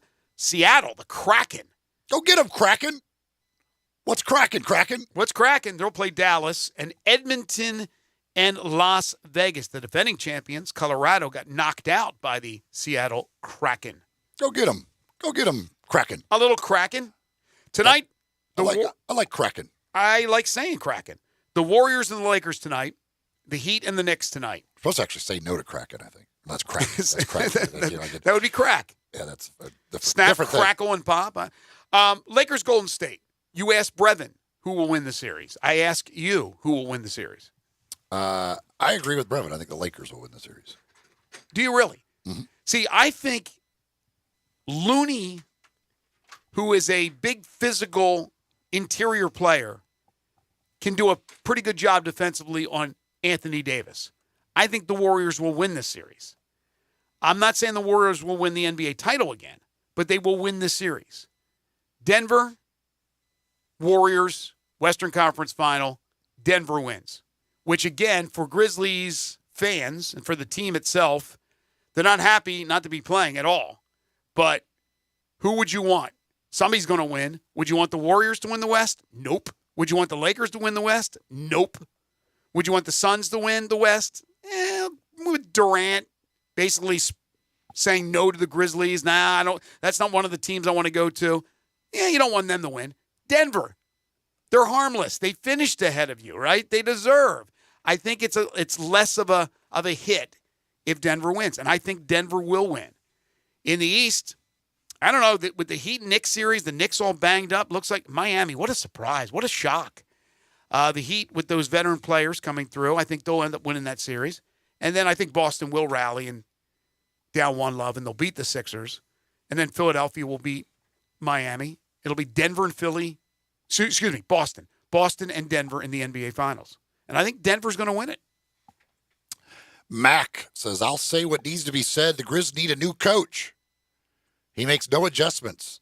And if ever there was a team that needed its leadership to come from the bench, the Grizzlies are it. I don't think they need a new coach. I don't. I understand the frustration. Here's what people that talk about adjustments with coaches, it's always easier. You make some adjustments. Only if you have the personnel to make the adjustments. Based on right? what? Like, what do you know? What's the adjustments that he didn't make, or that he didn't make, and all that stuff? I don't. He doesn't make adjustments. The Grizzlies are were the best third quarter team in the NBA this year. Is that because of something maybe that they're doing at halftime and maybe adjustments they're making? I don't know. I'm just saying they were the best third quarter team in the NBA this year. again, I understand the frustration, but after a while, don't you run out of options to adjust? They did a good job in Game 6 in game planning on trying to take Desmond Bain away from getting that easy dribble drive penetration. They did a good job. So what would be the adjustment? They had guys clanking shots. I don't know what else you could do. It's not like you just let Tillman post up and go for 30 against Davis. We don't live in la-la land here. There's no way you can adjust there. I don't know where the adjustments are. Again, there were things that I didn't like about the way he coached in that series. I also think he's had issues with challenges. That's been a poor point of his coaching. I think he's a really good motivator. But like you said, they've come out and had great third quarters for the most part all season long. That, I think, would be adjustments. But you're only as good as your players, as Brevin said. And Rick Stansbury, I think, just said it. So they were running out of options of what they could do to adjust. I think Taylor did a good job, and I don't think a move is necessary, at least in my opinion. I don't know. I don't know if Taylor Jenkins is the guy that can get this team, over the hump and win a championship with it. But at this point, I don't think Taylor Jenkins should be fired and replaced. I just don't. I don't. Again, he has never. Well, the last 2 years, the first year of the playoffs, they weren't. I mean, they were a huge underdog. They were never supposed to win that series. Mm-hmm. The last 2 years, he has coached in the playoffs with a short hand, and that's unfortunate. Yeah, that's not his fault. Folks, Friday is Cinco de Mayo, and Moe's is a great place to celebrate Cinco de Mayo. They can also cater anything you got coming up in your life, whether it be personal, whether it be something within your company, your office. Give them a call today. Set up a nice tray of Moe's Southwest Grill for Friday, for Cinco de Mayo. Surprise your office mates or your friends. 901, what did I say wrong? 901-495-3042. 901-495-3042. Cinco de Mayo. Cinco de Mayo. Did I say Cinco de Mayo? Yeah, you keep saying Cinco de Mayo. Am I saying that? The fifth mayonnaise doesn't. I don't know about fifth mayonnaise. Maybe you heard me wrong. I wouldn't celebrate. Maybe like Zach heard you wrong saying. I don't celebrate mayonnaise. That's for sure. Did I say Cinco de Mayo? Cinco de Mayo is Friday. Again, call Moe's 901-495-3042 and have them cater your event. When we come back, hour 3 of the program, we'll kick things off with Jeff Crane from the University of Memphis. This is Sports 56 Mornings with Greg and Eli on Real Sports Talk, Sports 56 and 98.5 FM.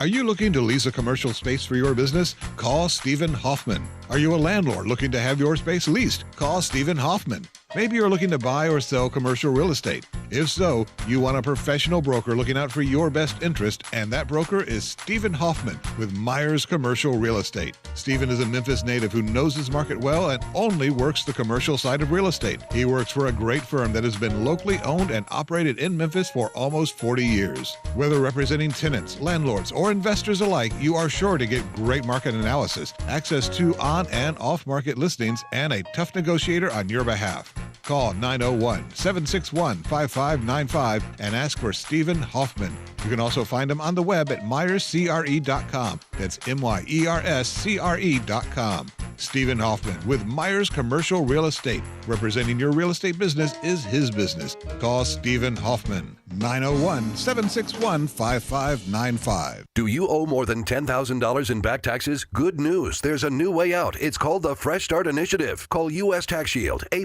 rated with the BBB. 800-391-5063 for your free consultation and let U.S. Tax Shield protect you from the IRS. During Spring Black Friday at the Home Depot, you can get Vigoro mulch at a new lower price of 3 bags for just $10. Planting a garden? Mulch helps soil retain moisture. Sprucing up your walkway? Mulch can help prevent weeds from creeping in. Potting some flowers for your porch? Liven up your planters with an accent of year-long color with red, brown, or black mulch. Hurry into the Home Depot to get Vigoro Premium Wood Mulch now, 3 bags for just $10. Offer valid in-store only, March 5th through May 17th. Color selection varies by store. Limit 60 bags per customer while supplies last. Hi, this is Lauren Choate with Choate's Air Conditioning, Heating, and Plumbing. Now that the warmer weather has arrived, let Choate's perform their $99 20-point AC tune-up to get your AC ready for the hot summer months ahead. Also, Choate's is offering our half-off 1 pound of Freon coupon on our website for you to use. Does your HVAC system need to be replaced? If so, right now is an excellent time to take advantage of Carrier's 60 months, no-interest financing on select systems. Want to improve your indoor air quality? Choate's is also offering our new ABCO air purifier for $100 off when you get your air ducts cleaned. UV technology sterilizes biological contaminants and neutralizes odors and toxic VOCs. Match that technology with getting your air ducts cleaned, and you'll have the indoor air quality your family needs. Better call 347-8086 today. These specials won't last long. Turn to the experts with Choate's and let our family serve your family. We are Sports 56, WHBQ Memphis, and W253DF Memphis, Flynn Broadcasting Stations. Sports 56 traffic. Right now, we're dealing with accidents. Got a handful of accidents. Goodlet at Park Avenue, 240 West at Shady Grove. The right shoulder is blocked. Accident on Walnut Grove at Raleigh LaGrange. Couple of new accidents. Walnut Grove at White Station Road. That's Walnut Grove at White Station. And then a stalled vehicle on I-40 West at US 64. That's I-40 West at US 64. The left lane is currently blocked. This is your Sports 56 traffic update.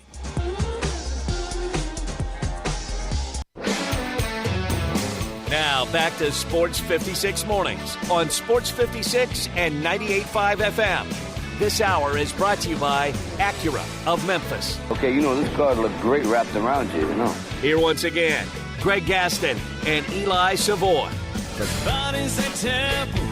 That's why we're talking. Welcome back, everyone. 9:04 the time. Final hour here on Sports 56 Mornings on this Tuesday, May 2nd, 2023. Greg Gaston, Eli Savoy, Zach Boyd with you from the Family Leisure Studios. Family Leisure, their vacation and home sale continues at 2120 Whitten Road, just north of I-40. Jeff Crane will join us in just a moment from the University of Memphis. If you missed our interview with Rick Stansbury, new Memphis Tigers assistant basketball coach, we will have that for you up on the website. Featured audio, plus you could always listen to the second hour of the podcast and hear what Rick Stansbury had to say. Very happy, by the way, that Cinco de Mayo, or Cinco de Mayo, as you would say. Cinco de Mayo, baby. Is falling on a Friday. It's always a good thing when Cinco de Mayo falls on a Friday. Yeah. Friday's good for anything. Although I'll be in Detroit at some point. I'll be arriving in They Detroit. still celebrate Cinco de Mayo in Detroit, my friend. Yeah, but I don't know where the good places to go are. Here, I know where the good places are. It's nearly Canada. It is. And we know how you hate Canada. The only time I've ever been to Canada was when I was in Detroit and went Windsor. over there. Yeah. And lost a bunch of money and did some stupid stuff and then came back. You could do some stupid stuff in Windsor. We zipped over there, didn't spend a lot of time there, and zipped back. You can't do that anymore, right? I mean, just zipping over to another country? I have no desire to go to Canada this time. I'm visiting Detroit, so I once crossed over in El Paso to Ciudad Juarez, Mexico. Mexico. I went over there. Probably a bad decision. I'd rather go there than Canada. Oh, no. They love you in Canada. Tim Hortons, you get a couple of donuts, little maple donut or something like that. Come on, man. It's easy. It's a little different over there, man. I had no donuts when I was there. NFL news, according to Adam Schefter, this seemed to me like a no-brainer. The Packers and Jordan Love have agreed on a one-year contract extension worth up to $22.5 million, including $13.5 million fully guaranteed.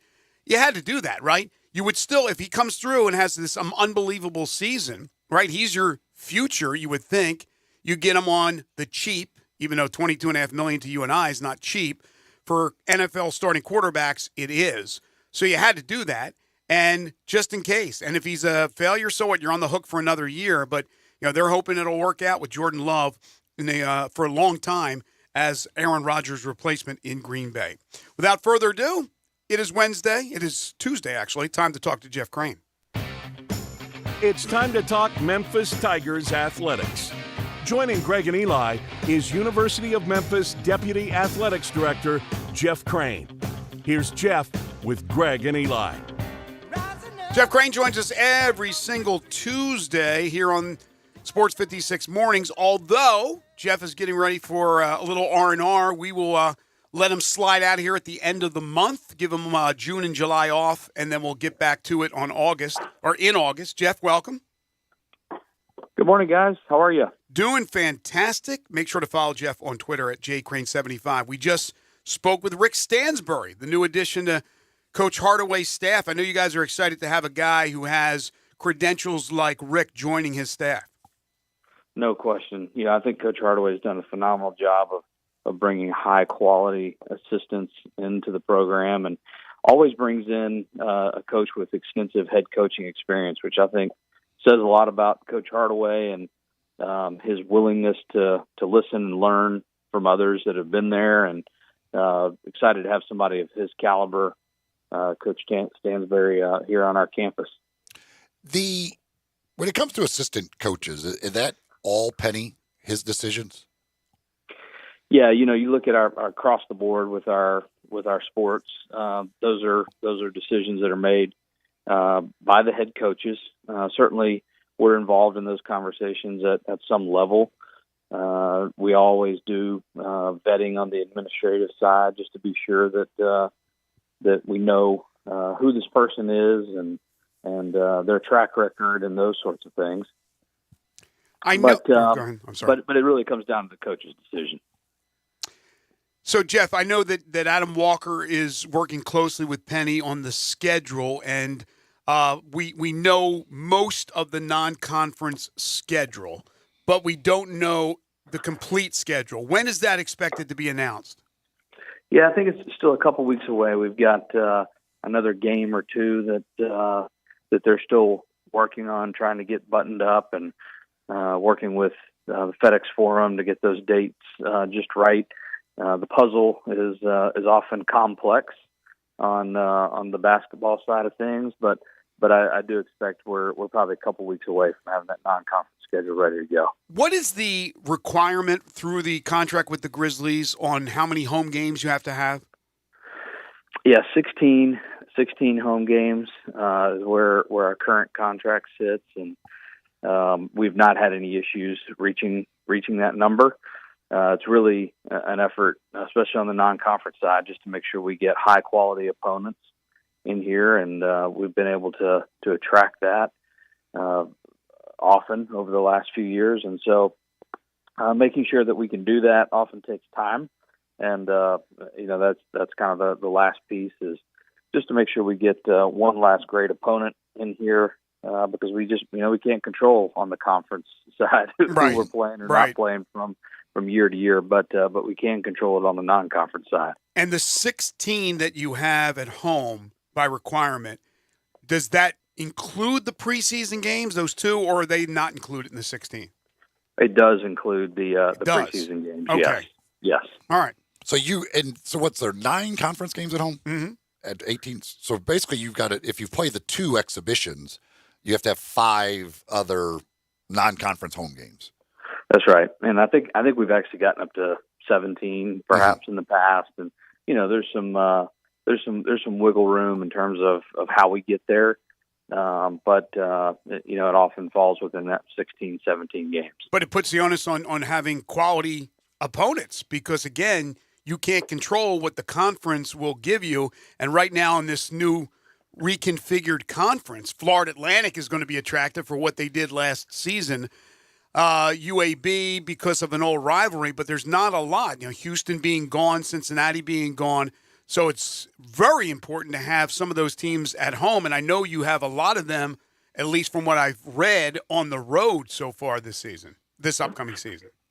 Yeah, absolutely. It's as much about the fans and being able to put a game together that the fans are going to be interested in, as it is about making sure that we've got quad 1 opportunities. Schools that are competing at a high level in men's basketball, so we can get some of those wins under our belt and better our position for the postseason. Speaking of the postseason, did the men's tennis team get in? Is that what I saw? Yeah, they sure did. Men's tennis got into the NCAAs. Really excited about that. And Coach Goebel has done a phenomenal job here over the years, and multiple postseason appearances. This is their second in a row. In 2020, obviously, it didn't happen. Actually, I think this might be actually their third in a row for the postseason. So it's they had 9 of 11, Knoxville. Jeff. 9 of 11 to be in the NCAA tournament for Paul Goebel. Yeah. Yeah, pretty impressive. Oftentimes tennis will fly under the radar, but we have a phenomenal men's tennis program, and our women obviously were in the NCAAs last year as well. So they head over to Knoxville tomorrow, and the next couple of days they'll play Wake Forest, which is it will indeed be a tall task. No for them, picnic, but a lot of fun, and I think this really leads up to the opening of Leftwich Tennis Center, which we're about 2 months away from getting to that point, 3 months now. So it's going to really take our tennis programs to an even higher level as we go forward.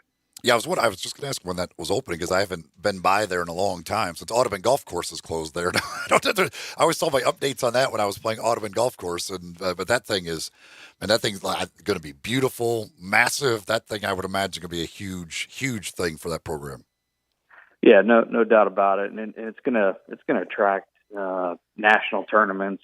We're going to be putting in bids for conference and NCAA tournaments that we hope to host there at Leftwich, and just a huge opportunity for our city as we go forward to raise the level of tennis that's being played here, and the people that we're bringing to our city to watch and play the sport. Unless this is something that I have no idea about, I don't believe there is any kind of cup that goes to the conference school that produces the most postseason appearances in all sports, like an all sports cup thing or something, although there probably should be. I would think that the season that you guys have had, which goes back to the fall of 2022 into now the spring of 2023, with most of your sports, you have had many of them reach the tournament, reach the NCAA tournament, reach postseason play. I would think it has to be up there near the top of all teams, all schools in the American Conference. Yeah, that's a really great. We're going to ask our communications folks to do a little research on that and figure that out, because I think you're right. I mean, you've got it all started with men's and women's soccer, both made an NCAA postseason, football, men's basketball, women's basketball, and the NIT, and now men's tennis. So yeah, it's been a solid year. It seems like the last couple of years we've really taken many of our programs to another level. So this is not for the faint of heart. It's hard for these coaches and student athletes to continue to compete at this level year in and year out, but we've seen them do it, and their hard work's paying off. All right, so we got you for a couple of minutes. I know you got to scoot on out for a meeting, but so we've talked ad nauseum about the state funds going to the stadiums and the venues here in the city, so we know what's on the horizon for that. The South Campus project, Park Avenue project, if you will, where we've talked to you about, and we've talked to Laird about it as well. Where do we stand as far as that's concerned? Because I know the goal is to be able to raise enough money to have dorms over there and add things to that facility, which is already terrific with what you have done with additions to the baseball stadium, the softball, the indoor football facility, and other things. Where do we stand as far as that project is concerned? Yeah, so in 2020, we did a master plan for facilities, and that's really a 10-year look at where we want our facilities to be. And oftentimes that is how we go about that is shifts based on donor interest, et cetera. And obviously FedEx Park and Avern Fogelman Field, due to the donors' interest, that moved up the list quickly. But we are actively raising money for a Student Athlete Success Center, which is coaches' offices and dining facility, academic facility, all under one roof. We do anticipate in the next 60 days to have an RFP out on a housing complex on South Campus. So those are really our next two big projects. And then, we have a menu of other opportunities that are available that we're out talking with donors about on a daily basis. So it's just like most things, just a function of dollars available. But we have a lot of interest, certainly from our donor base and all the projects going on South Campus. So we'll continue to press forward on all of those things. And baseball and softball back home this weekend? Absolutely, yeah. Friday, Saturday, Sunday. This will be, I think, the last weekend for both of those sports at home, if I recall. Together. Because together. baseball right. still has a series at the end of the season against Tulane. Yeah, that's right. So both of them playing at the same time, which is really fun. Folks can kind of pop between the two, and hopefully the weather can improve a bit for the weekend, because it looks like it may be a little rain towards the end of the week. But excited to see them compete here on South Campus. He is Jeff Crane, University of Memphis Deputy Athletics Director. You can follow him on Twitter at jcrane75 and catch him on Tuesdays right here on Sports 56 Mornings. Thank you, Jeff. Thanks so much, guys. Go Take Tigers, care. go. The great thing about that field turf now is it drains incredibly well. I was looking at the chances of rain. Again, it's only Tuesday, but Friday, Saturday, Sunday, there's chances each and every day. And there's going to be some rain because it's the Music Fest, right? But I saw 20%, 30%, 40%. I don't think they put turf in the remodel of the Tom Lee Park either. Can we check that, Zach? Can we find out if they did? I mean, they're next to the river, so the drainage probably shouldn't be an issue, right? I don't know what this whole redesign of Tom Lee Park, I don't know, maybe they've put in better drainage, and everything will be fine down there. I don't like the timing. They should have fixed this where, they didn't have to deal with this thing this year with the Music Fest. My gosh, the Music Fest was at the fairgrounds, last year? Yeah. And I didn't go. It was the first time I haven't been there in a long time for the Music Fest, and people said it was great. It was great on the fairgrounds. It was good up until the storm hit, and then they had to tell people to evacuate. Well, yeah, but the weather, and they went into Simmons Bank Liberty Stadium, right? Or they did some things but I'm not even talking about the weather. The weather's always going to be like it is in May in Memphis. But the location seemed to be, I thought, how are they going to fit everything in there? And again, I didn't go, but everybody that I heard from said it was great. But they're back to Tom Lee Park. I just love Tom Lee Park, too, because it's on the banks of the mighty Miss. It's a beautiful sight. When it's sunshine or at night when it's clear, it's just a beautiful. But when it's rainy and muddy, it's rough. But to Eli's point, if they tear down the Coliseum, they have even more space over there. That's where you put the main stage, right there. Just have a plaque or like a little sign that says the Coliseum was here or something while somebody's performing. Yeah, Of course, now the thing is, if you went to Music Fest on Tiger Lane and it's no longer at Tiger Lane, if Tiger Lane ever goes away, can we remember that was there or not? No, once something goes away, you can't remember. By the way, in all seriousness, I saw a tweet a couple of days ago from Craig Unger with the Redbirds and Memphis 901 FC. And I guess some soccer fans were wondering, why can't we get a home game in this Lamar Hunt U.S. Open Cup thing? And he talked about with the Redbirds and, they share the stadium. These are the reasons why we can't do it, and that's why they have to go on the road again. Their next game will be against Birmingham. And he made the point of it. That's why we need that stadium. And again, according to the original plans, it is going to be either an implosion of the Coliseum or parts of the Coliseum being incorporated into that stadium. It does not appear like there's going to be an alternate site for that stadium, which certainly pisses off the folks that want to keep the Coliseum up for whatever reason.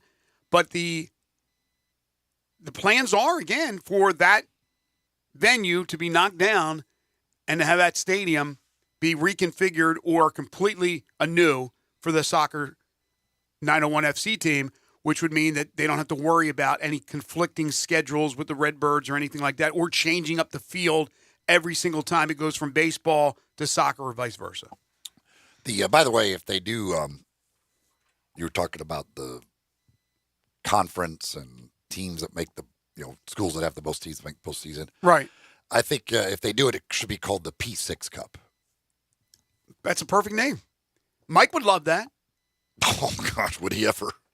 Have his face on there smiling. He wouldn't allow it to be called anything else. The P6 cup. Just don't pee in the P6 cup.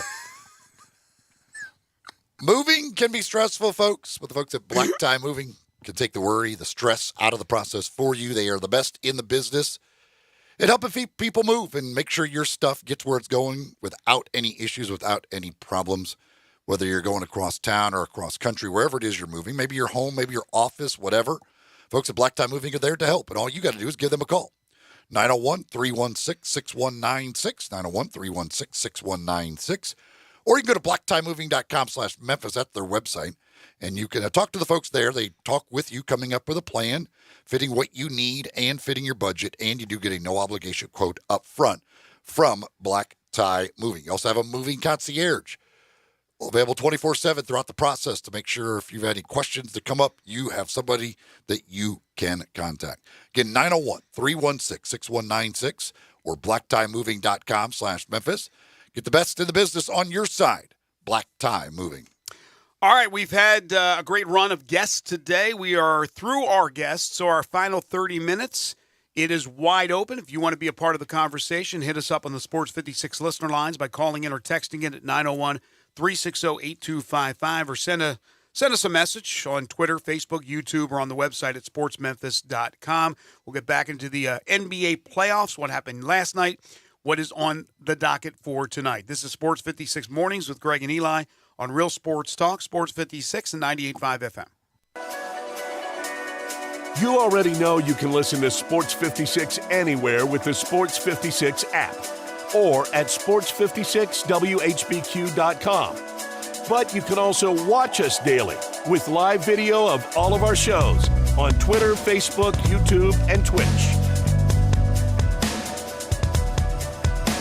I'm with John Burgos from the world-famous Rendezvous in the Alley since 1948. Brett, I want to talk about our seasoning and sauce today. Our sauce is a great blend of sweet, mustard, and vinegar. It's good on so many items other than barbecue. It's good on pizza. People use it in lieu of ketchup. But our seasoning is the original dry rub, created by my father using a mixture of Greek and Cajun spices. People think our sauce and seasoning are good just during the grilling season. Nothing could be further from the truth. It's good year-round. Our seasoning is good on fish, chicken, deviled eggs, corn on the cob, French fries. People even put a dash in a Bloody Mary. To get a complete list of all of our recipes using our products, go to hogsfly.com, click recipes, and you'll see 50 wonderful items and dishes. And Brett, our sauce and seasoning is available at most grocery stores, and if they don't have it, please remind your grocer to stock it. And our slaw is also available at most Kroger stores. Thank you, John. The Rendezvous, Mr. Charlie Burgos' Rendezvous in the Alley since 1948 and celebrating its 75th year.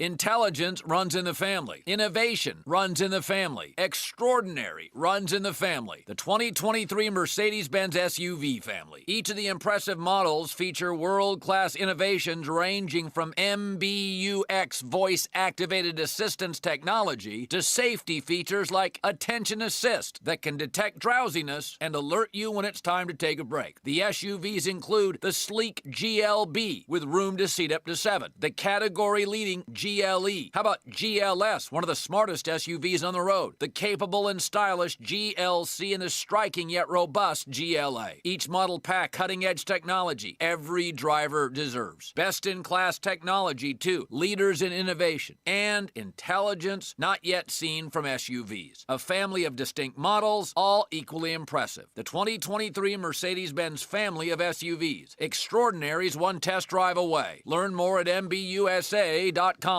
No matter where you live, what you make, or who you voted for, there are some things that will impact all of us soon. Whether you're concerned about the alarming increase in man-made disasters, financial institutions collapsing, or worsening food shortages, Americans are preparing in numbers not seen since World War II.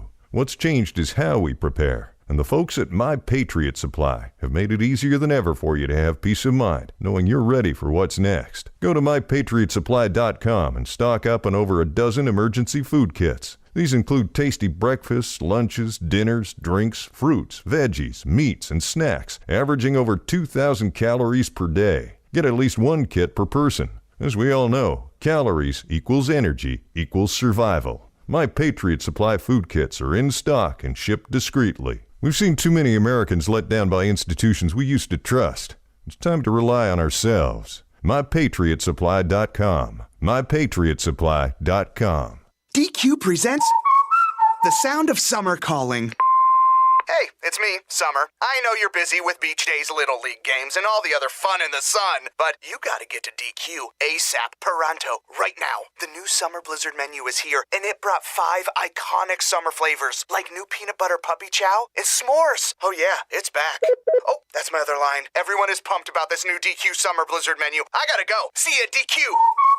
Get it in the app. DQ. Happy tastes good. I'm Scott Trout, attorney and CEO of the domestic litigation firm Cordell & Cordell. We help men deal with the life changes triggered by divorce, such as child custody and property division, among many others. But life changes also occur after divorce. These changes can make parts of your existing court order irrelevant. If you feel a modification to your court orders might be necessary, talk to us at Cordell & Cordell. We're a partner men can count on. Schedule an appointment with one of Cordell & Cordell's Memphis attorneys. 6000 Poplar Avenue, Suite 225, Memphis, Tennessee, 38119.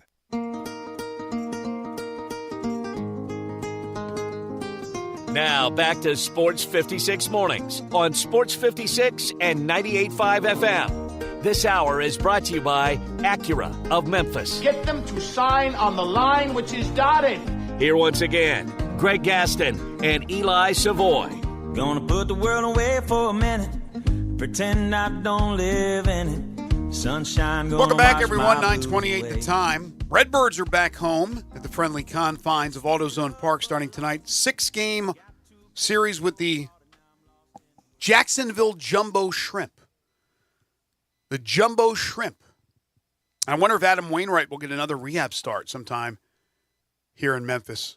I would imagine, right? He hasn't been recalled by the Cardinals. How about the Cardinals and the Yankees are both in last? I know it breaks you up, the Cardinals being in last, but Yeah, it's a rough one, isn't it? makes me sad.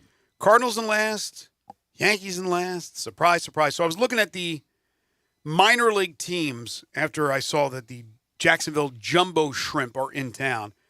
And current teams in minor league baseball and the best nicknames. What you love, what you don't love. International League is where the Redbirds play. They don't have a lot of crazy names. But the Lehigh Valley Iron Pigs is pretty good. That's the Philadelphia Phillies AAA affiliate. You know, the El Paso Chihuahuas is always a good one. The Sugarland Space Cowboys, Steve Miller's favorite band. Steve Miller's favorite team. You go to the Eastern League, go to AA. That was Pacific Coast League, by the way, with the Space Cowboys. Go to the Eastern League. You have the Akron Rubber Ducks. You like that one? How about the Binghamton Rumble Ponies? It's a pretty good one. The Hartford Yard Goats. Okay. The Richmond Flying Squirrels. And, of course, the New Hampshire Fisher Cats. You go to Southern League. Nothing too crazy. Although you do have the Rocket City Trash Pandas. Playing in Huntsville. I need to check out what their hat looks like. I kind of want a trash panda. You want a trash panda hat? The Texas League have some interesting ones, including the Amarillo Sod Poodles. What's a sod poodle? The Midland Rockhounds, and then the Wichita Wind Surge. The Midwest League. Let's see. You got the Beloit. Is it Beloit? Is that how you pronounce that city? Sky Carp. The Sky Carp. You got the Fort Wayne Tin Caps. You got the Great Lakes Loons. Of course, that's a bird. The Lansing Lugnuts. Love me the Lansing Lugnuts. Their hats are awesome. Northwest League. See if there's anything crazy. The Everett Aqua Sox. That's okay. The Tri-City Dust Devils. South Atlantic League, the Bowling Green Hot Rods. You got the Greensboro Grasshoppers. That could be a pretty good cap. The Hickory Crawdads. The Jersey Shore Blue Claws. The Wilmington Blue Rocks. And then in the California League, the Modesto Nuts. One of my favorite minor league teams of all time, the Rancho Cucamonga Quakes. I actually covered a guy when I was in television in Maryland who was drafted by the Padres. They're now, I think, L.A., but they were the Padres affiliate, single A, and that's where they are now, and he played for Rancho Cucamonga. The Dennis O'Connor, who we've had on the show many times, for the Grizzlies, he worked for Rancho Cucamonga. Did he really? Mm-hmm. Just sounds like a cool place. The Bradenton Marauders, Florida State League. The Daytona Tortugas. The Fort Myers Mighty Muscles. The Jupiter Hammerheads. And then this crazy nickname. I mean, this one's going way out. The Palm Beach Cardinals. And the St. Lucie Mets. Who were the Space Cowboys? Let me go back. Space Cowboys were somewhere in Texas. I think it was the Texas League. Let's see.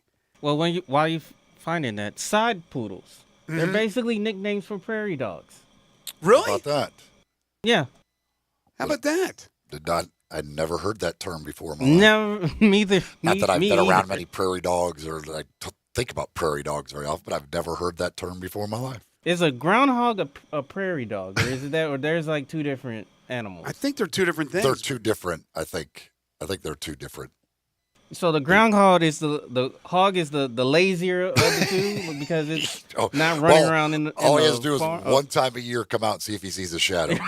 Prairie dogs, they run around all the time. They're constantly seeing their shadow. They got a party going on. Groundhogs are just one time a year, come out of your hole, see your shadow, go back in there, call it a day. Sugarland Space Cowboys. That's Houston's AAA affiliate. That's actually the Pacific Coast League, not the Texas League. So it's the AAA team, the Sugarland Space Cowboys. Do some people call them the Gangsters of Love? I would think so. You would want that gangster. Maybe some people call them Maurice. Woo, woo. The Sugarland Maurices, the Sugarland Gangsters of Love, Sugarland Space Cowboys. Sugarland Gangsters all three of apply. Love. Gangsters of Love would be a great nickname. All three apply. You can call them whatever you want. There you go. But it's the Jumbo Shrimp in town tonight for Jacksonville. All right, so the NBA playoffs tonight, and we talked a little bit about it earlier. You have the Lakers and Golden State. You got Miami and the Knicks. Two completely different series. Other than Spike Lee, does anybody really care about the Knicks and the Heat? The Lakers and Golden State, that's the one everybody is fixated on. Yes, of course, we wish it was the Grizzlies and Golden State, but it's LeBron James and the Lakers and Steph Curry and the Golden State Warriors. Yesterday I made the statement. I don't know how bold it was, but I said absolutely 100% without question, unequivocally, Steph Curry is the top 10 player of all time. So right now, when you put your list together, take that one dude out and throw him out. And whoever it is, just do it. You have to throw somebody out. Take Kashim Thabit off, put Steph Curry in. Thabit's out. No, in all seriousness. So I want to say something that will, and we have a little bit older audience. They're going to get peeved at me for saying this. And I'm not saying he wasn't and isn't one of the greatest players of all time. And still could be in my top 10. I haven't put a top 10 together. But I will say this. Steph Curry, better than Larry Bird. Yep, I said it. As great as Larry Bird is, Steph Curry, better than Larry Bird. Steph Curry, better than Kobe Bryant. Steph Curry, better than Kobe Bryant.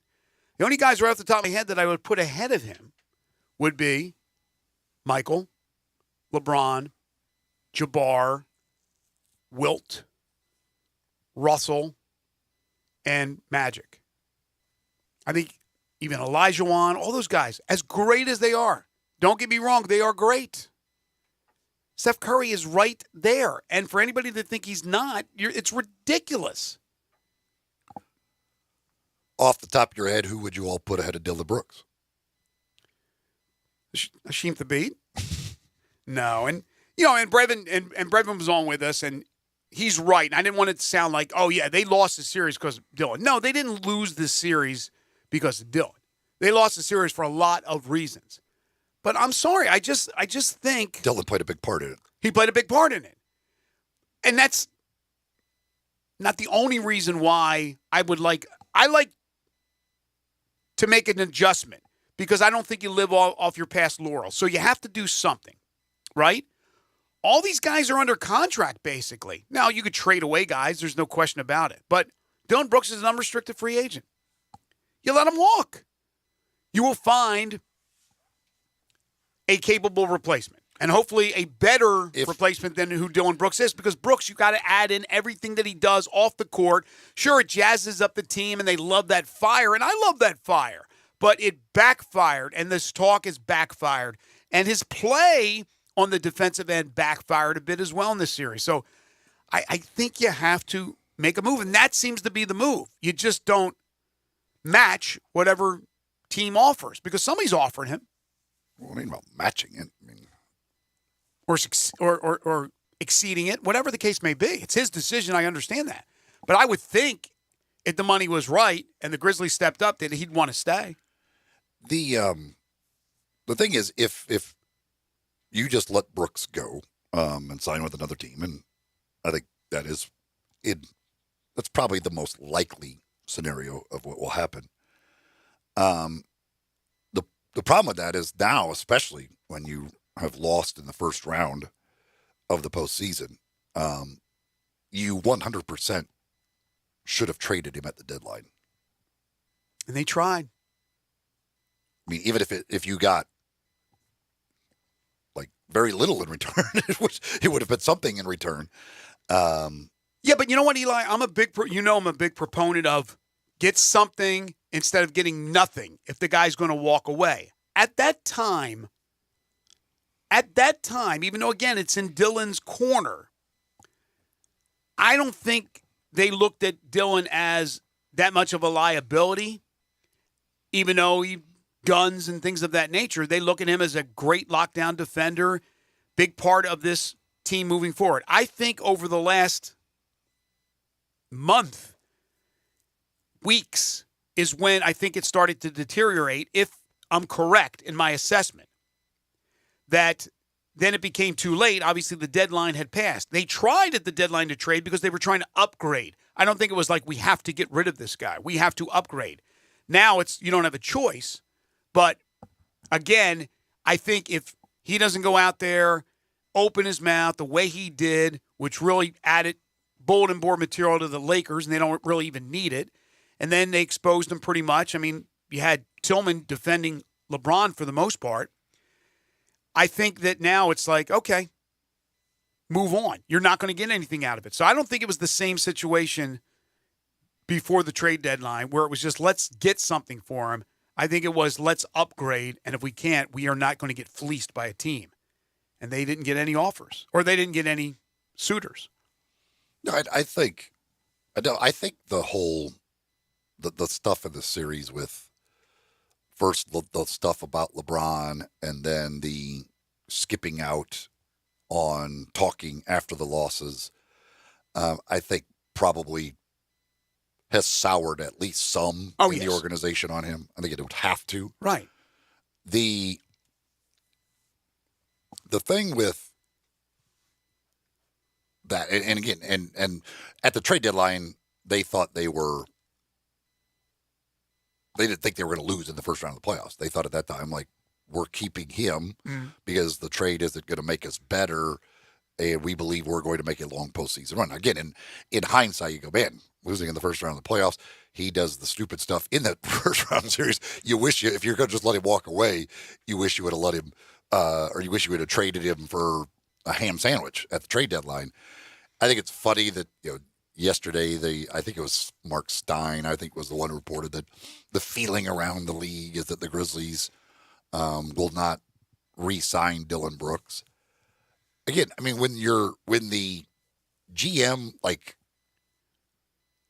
basically just refuses to talk about him, I would say it's a pretty good clue that, yes, they're probably not looking at re-signing him. I'll talk about that later. But I'll hit on Dylan Brooks later. That's probably a pretty good sign. Like, they're not really real interested in re-signing the guy. Right, and think about this. I'll talk about Dylan Brooks later. Yeah, you'll talk about Dylan Brooks when he's gone. I mean, you're not going to have a press conference all of a sudden in June. Let's get all the media in to say, hey, you know what? We like Dylan. I mean, what do you mean at a later time? When will that later time be? That later time will be after the draft, when he becomes available to the media, or the free agency period, whenever he becomes available. And then he'll address the situation that, he's moved on to another team, or, yeah, this is the guy we think can fill that void or do it. That's going to be the conversation. It's not going to be all of a sudden. You want to ask me that question again? Do I think he'll be around, or what do you think? What are my thoughts about him? That's not coming at a future date. It's kind of the end-all, be-all, whether or not Dillon Brooks is either back or gone. I said yesterday, I mean, everyone that they talk about, or everybody that's been coming up for contracts, generally they've said, like, we certainly plan on them being a big part of our future, getting a deal done with them, blah, blah, blah. Insert whatever name, everybody that's come up. And then this one, he says, yeah, we'll talk about him later. Got other things. Exactly. Got other things to talk about today. Let's not worry about Dillon Brooks. We'll deal with him later. I mean, that's a pretty good clue that they're probably not real interested in making a great effort to bring Dillon Brooks back. Now, Dillon Brooks may find out that the market isn't nearly what it thought it was going to be. I don't know. I have no idea what his market is going to be. I would assume there's at least a team or two out there that will like Dillon Brooks and the defense, and maybe even a little bit of the attitude as well, the swagger. I think there will be. And so I would think that he will get a decent deal and more than the Grizzlies would certainly be willing to pay him. Yeah, he's not a dud. I mean, he's solid, but he's just, has he worn out his welcome? That's the question. I mean, if you polled all the fans out there, I would think a higher percentage would say, let's move on. I mean, in fact, a pretty high percentage. The other thing, too, is that maybe, and I agree with you, but playing devil's advocate, maybe Kleiman's looking at it like, I could talk about these other guys because they're all under contract, right? Is everybody else under contract for next season? Everybody, right? Except for, well, Tillman's an option, right? I think Tillman's a team option. Yeah. Okay, so they got to make a decision on Tillman. They're trying to extend Desmond, but Desmond is under contract. The only one that's not is Brooks as an unrestricted free agent. So maybe that's the way that Kleiman went. But I tend to believe what you said, that they're basically done and they're going to move on from him. John asks the 5 favorite things for tomorrow. Do professional wrestlers count? Sure. There you go, John. Yeah. So 5 favorite things for tomorrow, folks. Get your list together. Your 5 favorite 2-sport stars. And again, it could be a combination of things. It could be somebody who is a professional athlete, and then in college they were an All-American in a different sport. They were a great player in a different sport. Or it could be somebody that was a professional in 2 sports, like Deion Sanders. So there's a long list. I was doing some research on this yesterday. A long list of players that would fall into that category. Athletes rather, that would fall into that category. Folks, we've been talking about the Crazy Coop now for about, 6 weeks. They now have a second location opened up. It is their Crazy Coop Express at 1315 Ridgeway off Poplar Avenue. It's near the Five Guys. And the original at 7199 Stage Road in Bartlett. The Crazy Coop Express and the Stage Road in Bartlett restaurants can serve you up the best wings in town. The whole wings, party wings, boneless wings, and those delicious chicken tenders. At the Bartlett location, they can also serve you up the catfish and fantastic hamburgers, plus all their great sides as well. Right now, they have a terrific lunch special at both places. It includes 3 whole wings or 6 party wings, regular fry, and a drink for just $9.99. Now, what makes them different from the others? How about 27 amazing chicken wing seasonings that you can get at the Crazy Coop, from the hot of the hots, the hottest, the crazy sweet lemon pepper hot, or the crazy suicide, to something that's much cooler and easier for me to digest. That's the 4-cheese roasted garlic or the barbecue bacon bourbon. 27 different flavors. That's a crazy good deal at the Crazy Coop. And you can buy those seasonings and sauces as well at either of their 2 locations. Family owned and operated, the Crazy Coop. You'd be crazy not to visit the Coop. We're coming back with our final segment. This is Sports 56 Mornings with Greg and Eli on Real Sports Talk, Sports 56 and 98.5 FM. Join the voice of the Tigers, Dave Woloshin, for Wolo and Friends. Weekday mornings from 10 to 11 here on Sports 56 and 98.5 FM.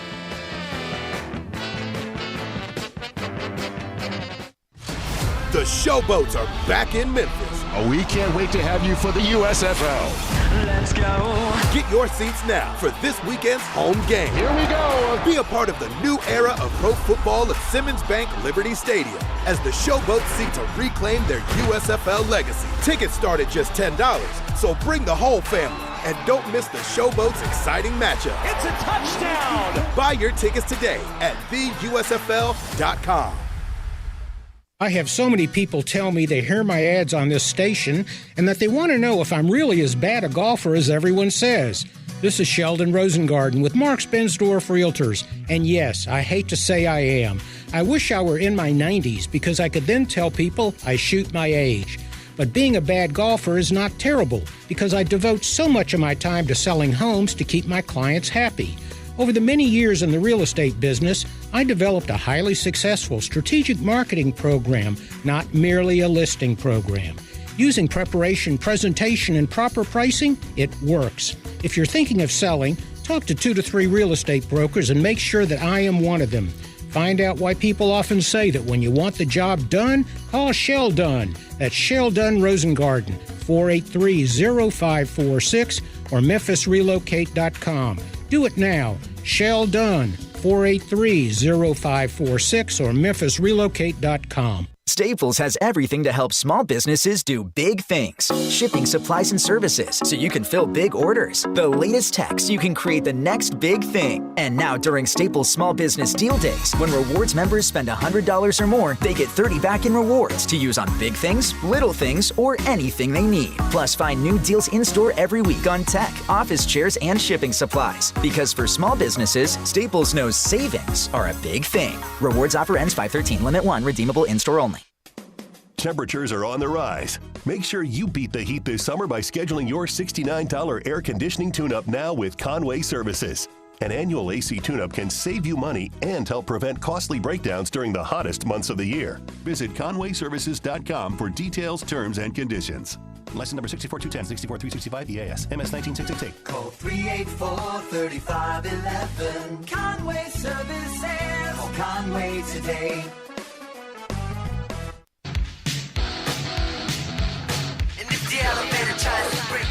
Now, back to Sports 56 Mornings on Sports 56 and 98.5 FM. This hour is brought to you by Acura of Memphis. Grease lightning. Here once again are Greg Gaston and Eli Savoy. This hour is indeed brought to you by Acura Memphis. Go by and see them on Ridgeway 385 online, AcuraMemphis.com. Great cars, great people, great car buying experience when you go deal with the folks at Acura of Memphis. From new to pre-owned, certified pre-owned Acuras, you'll find them all at Acura of Memphis. And online, you can find out all about all the different models of Acuras, plus any specials they've got going on, from financing for buying a car, maybe lease options, all of that. You can find the specials going on at AcuraMemphis.com. The Screenwriters Guild is officially on strike. So no new late night television for a while. I haven't watched a late night television show since we went to mornings, but I didn't watch that many. I guess which one just got out? James Corden or whatever? Did he just leave? Yeah, or supposed to be leaving, or maybe left. But when Letterman was on, I watched it religiously. And when I didn't have to get up so early, I would stay up and watch a few of those. I mean, from here, once in a while, Jimmy Fallon. But I don't watch Colbert. I don't watch Seth Meyers. Have you speaking of that, have you watched, what's the Fallon, That's My Jam? The TV show? Yes. I've seen it a few times. You mean you watched it and then chose to watch it again? I watched it a couple times because of who was on, like who the singers were, the stars I were. saw that last night for the first time ever, and that might be the new low point of American television. It's not a great show. The only thing that I think it may have ever been worse than it is, what was the Steph Curry stupid golf show they had on? Oh, was it Whack-A-Mole or something? Was it like what the hell was that? I don't. That might be the only show I've ever seen that's worse than that. That's my jam. Why am I coming up with Whack-A-Mole? Jimmy Fallon's annoying. Jimmy Fallon is not funny. Jimmy Fallon is annoying. He's not a great interviewer, but here's what he does really well when he does those impersonations, music. When he and Kevin Bacon or Paul Rudd and Jimmy Fallon do an old, like they vary the words of a famous song from back in the day, and they kind of do it like it's a VH1 thing. That is fantastic. That is absolutely fantastic. But other than that, yeah, not a lot of things I like. Like I was like, why does Jimmy Fallon really need another show? Like, is the world craving more Jimmy Fallon? How about Steve Harvey? Has he got like 30 shows? Now he's a judge too? I ain't got no problem with Steve Harvey being No, a I don't judge. have a problem, but he has like 5 shows. Like some of these dudes have multiple shows, 2, 3 shows. What does Steve Harvey have? I don't even know. He has Family Feud. He's a judge now. He's He a does judge. What else? He's Family Feud. That's 2 shows right there. Well, you just said he had 5. Well, I mean, he had a talk show. Steve Harvey had a talk show, right? Yeah. Yeah, I think he still do with Facebook. Yeah, I think he may still have a talk show. I mean, he's around. He does a Facebook talk show? Yeah. What's that? He has a lot of stuff. Jimmy Butler wants to play tonight, according to Shams. I think he's going to try to play as today goes on. That sprain wasn't as serious as we all saw. Well, it looked very serious. But here's the thing. You know what? Jimmy Butler knows how important he is. Jimmy knows he's important. Jimmy likes Elaine. Jimmy's going to play through a sprain. Some of these other teams, you get a sprain, you're out 6 months, for goodness sakes. Did you see that hit? You didn't watch the hockey at all, right, last night? Devils Rangers. I was busy watching stupid Jimmy Fallon. Devils Rangers, there was an absolute collision. The guy had his head down. Skate, boom. On ice, you're on skates, collision. If that dude didn't have a concussion, stays in the game, that dude would, if that was the NBA, that guy would be out for 6 years. I mean, but I give all the credit in the world to Jimmy Butler. If he plays tonight, that looks so bad. Thought he broke his ankle the other night. Holy moly. Holy moly. Yeah. I was kind of close. Was the television I show. said whack-a-mole, moly. That is the low point of television of all time, and I don't know that anybody could ever beat that one for the low point of television. Reggie texts in. This would be something that would require a little bit, but much more time for discussion. So Silverfield, 4 years head coach. Hardaway, 5 years head coach. Jenkins, 5 years head coach. None have won a championship yet. For those who think we need a change, how long shall we go before we make a change without a championship, even with progress towards a championship? Wait, we're talking about winning it all? First of all, football. You're talking about winning a national championship? In football, the way it's been with 4 teams? Basketball, they've never won a championship. Grizzlies have never won a championship. So what are we talking about here? We talking about conference championship? Again, I mean, it doesn't matter who the coach is. They've never won any of those 3. I don't think you can make a championship be the standard for judging coaches, especially around here. I mean, the odds would tell you the Grizzlies are probably never going to win a championship. Like the odds would say that. If you said, if you were betting it, yes or no, will the Grizzlies ever win a championship? The no is going to be the favorite because if you just look around the NBA and who win like the championships, like chances are Grizzlies won't ever win a championship.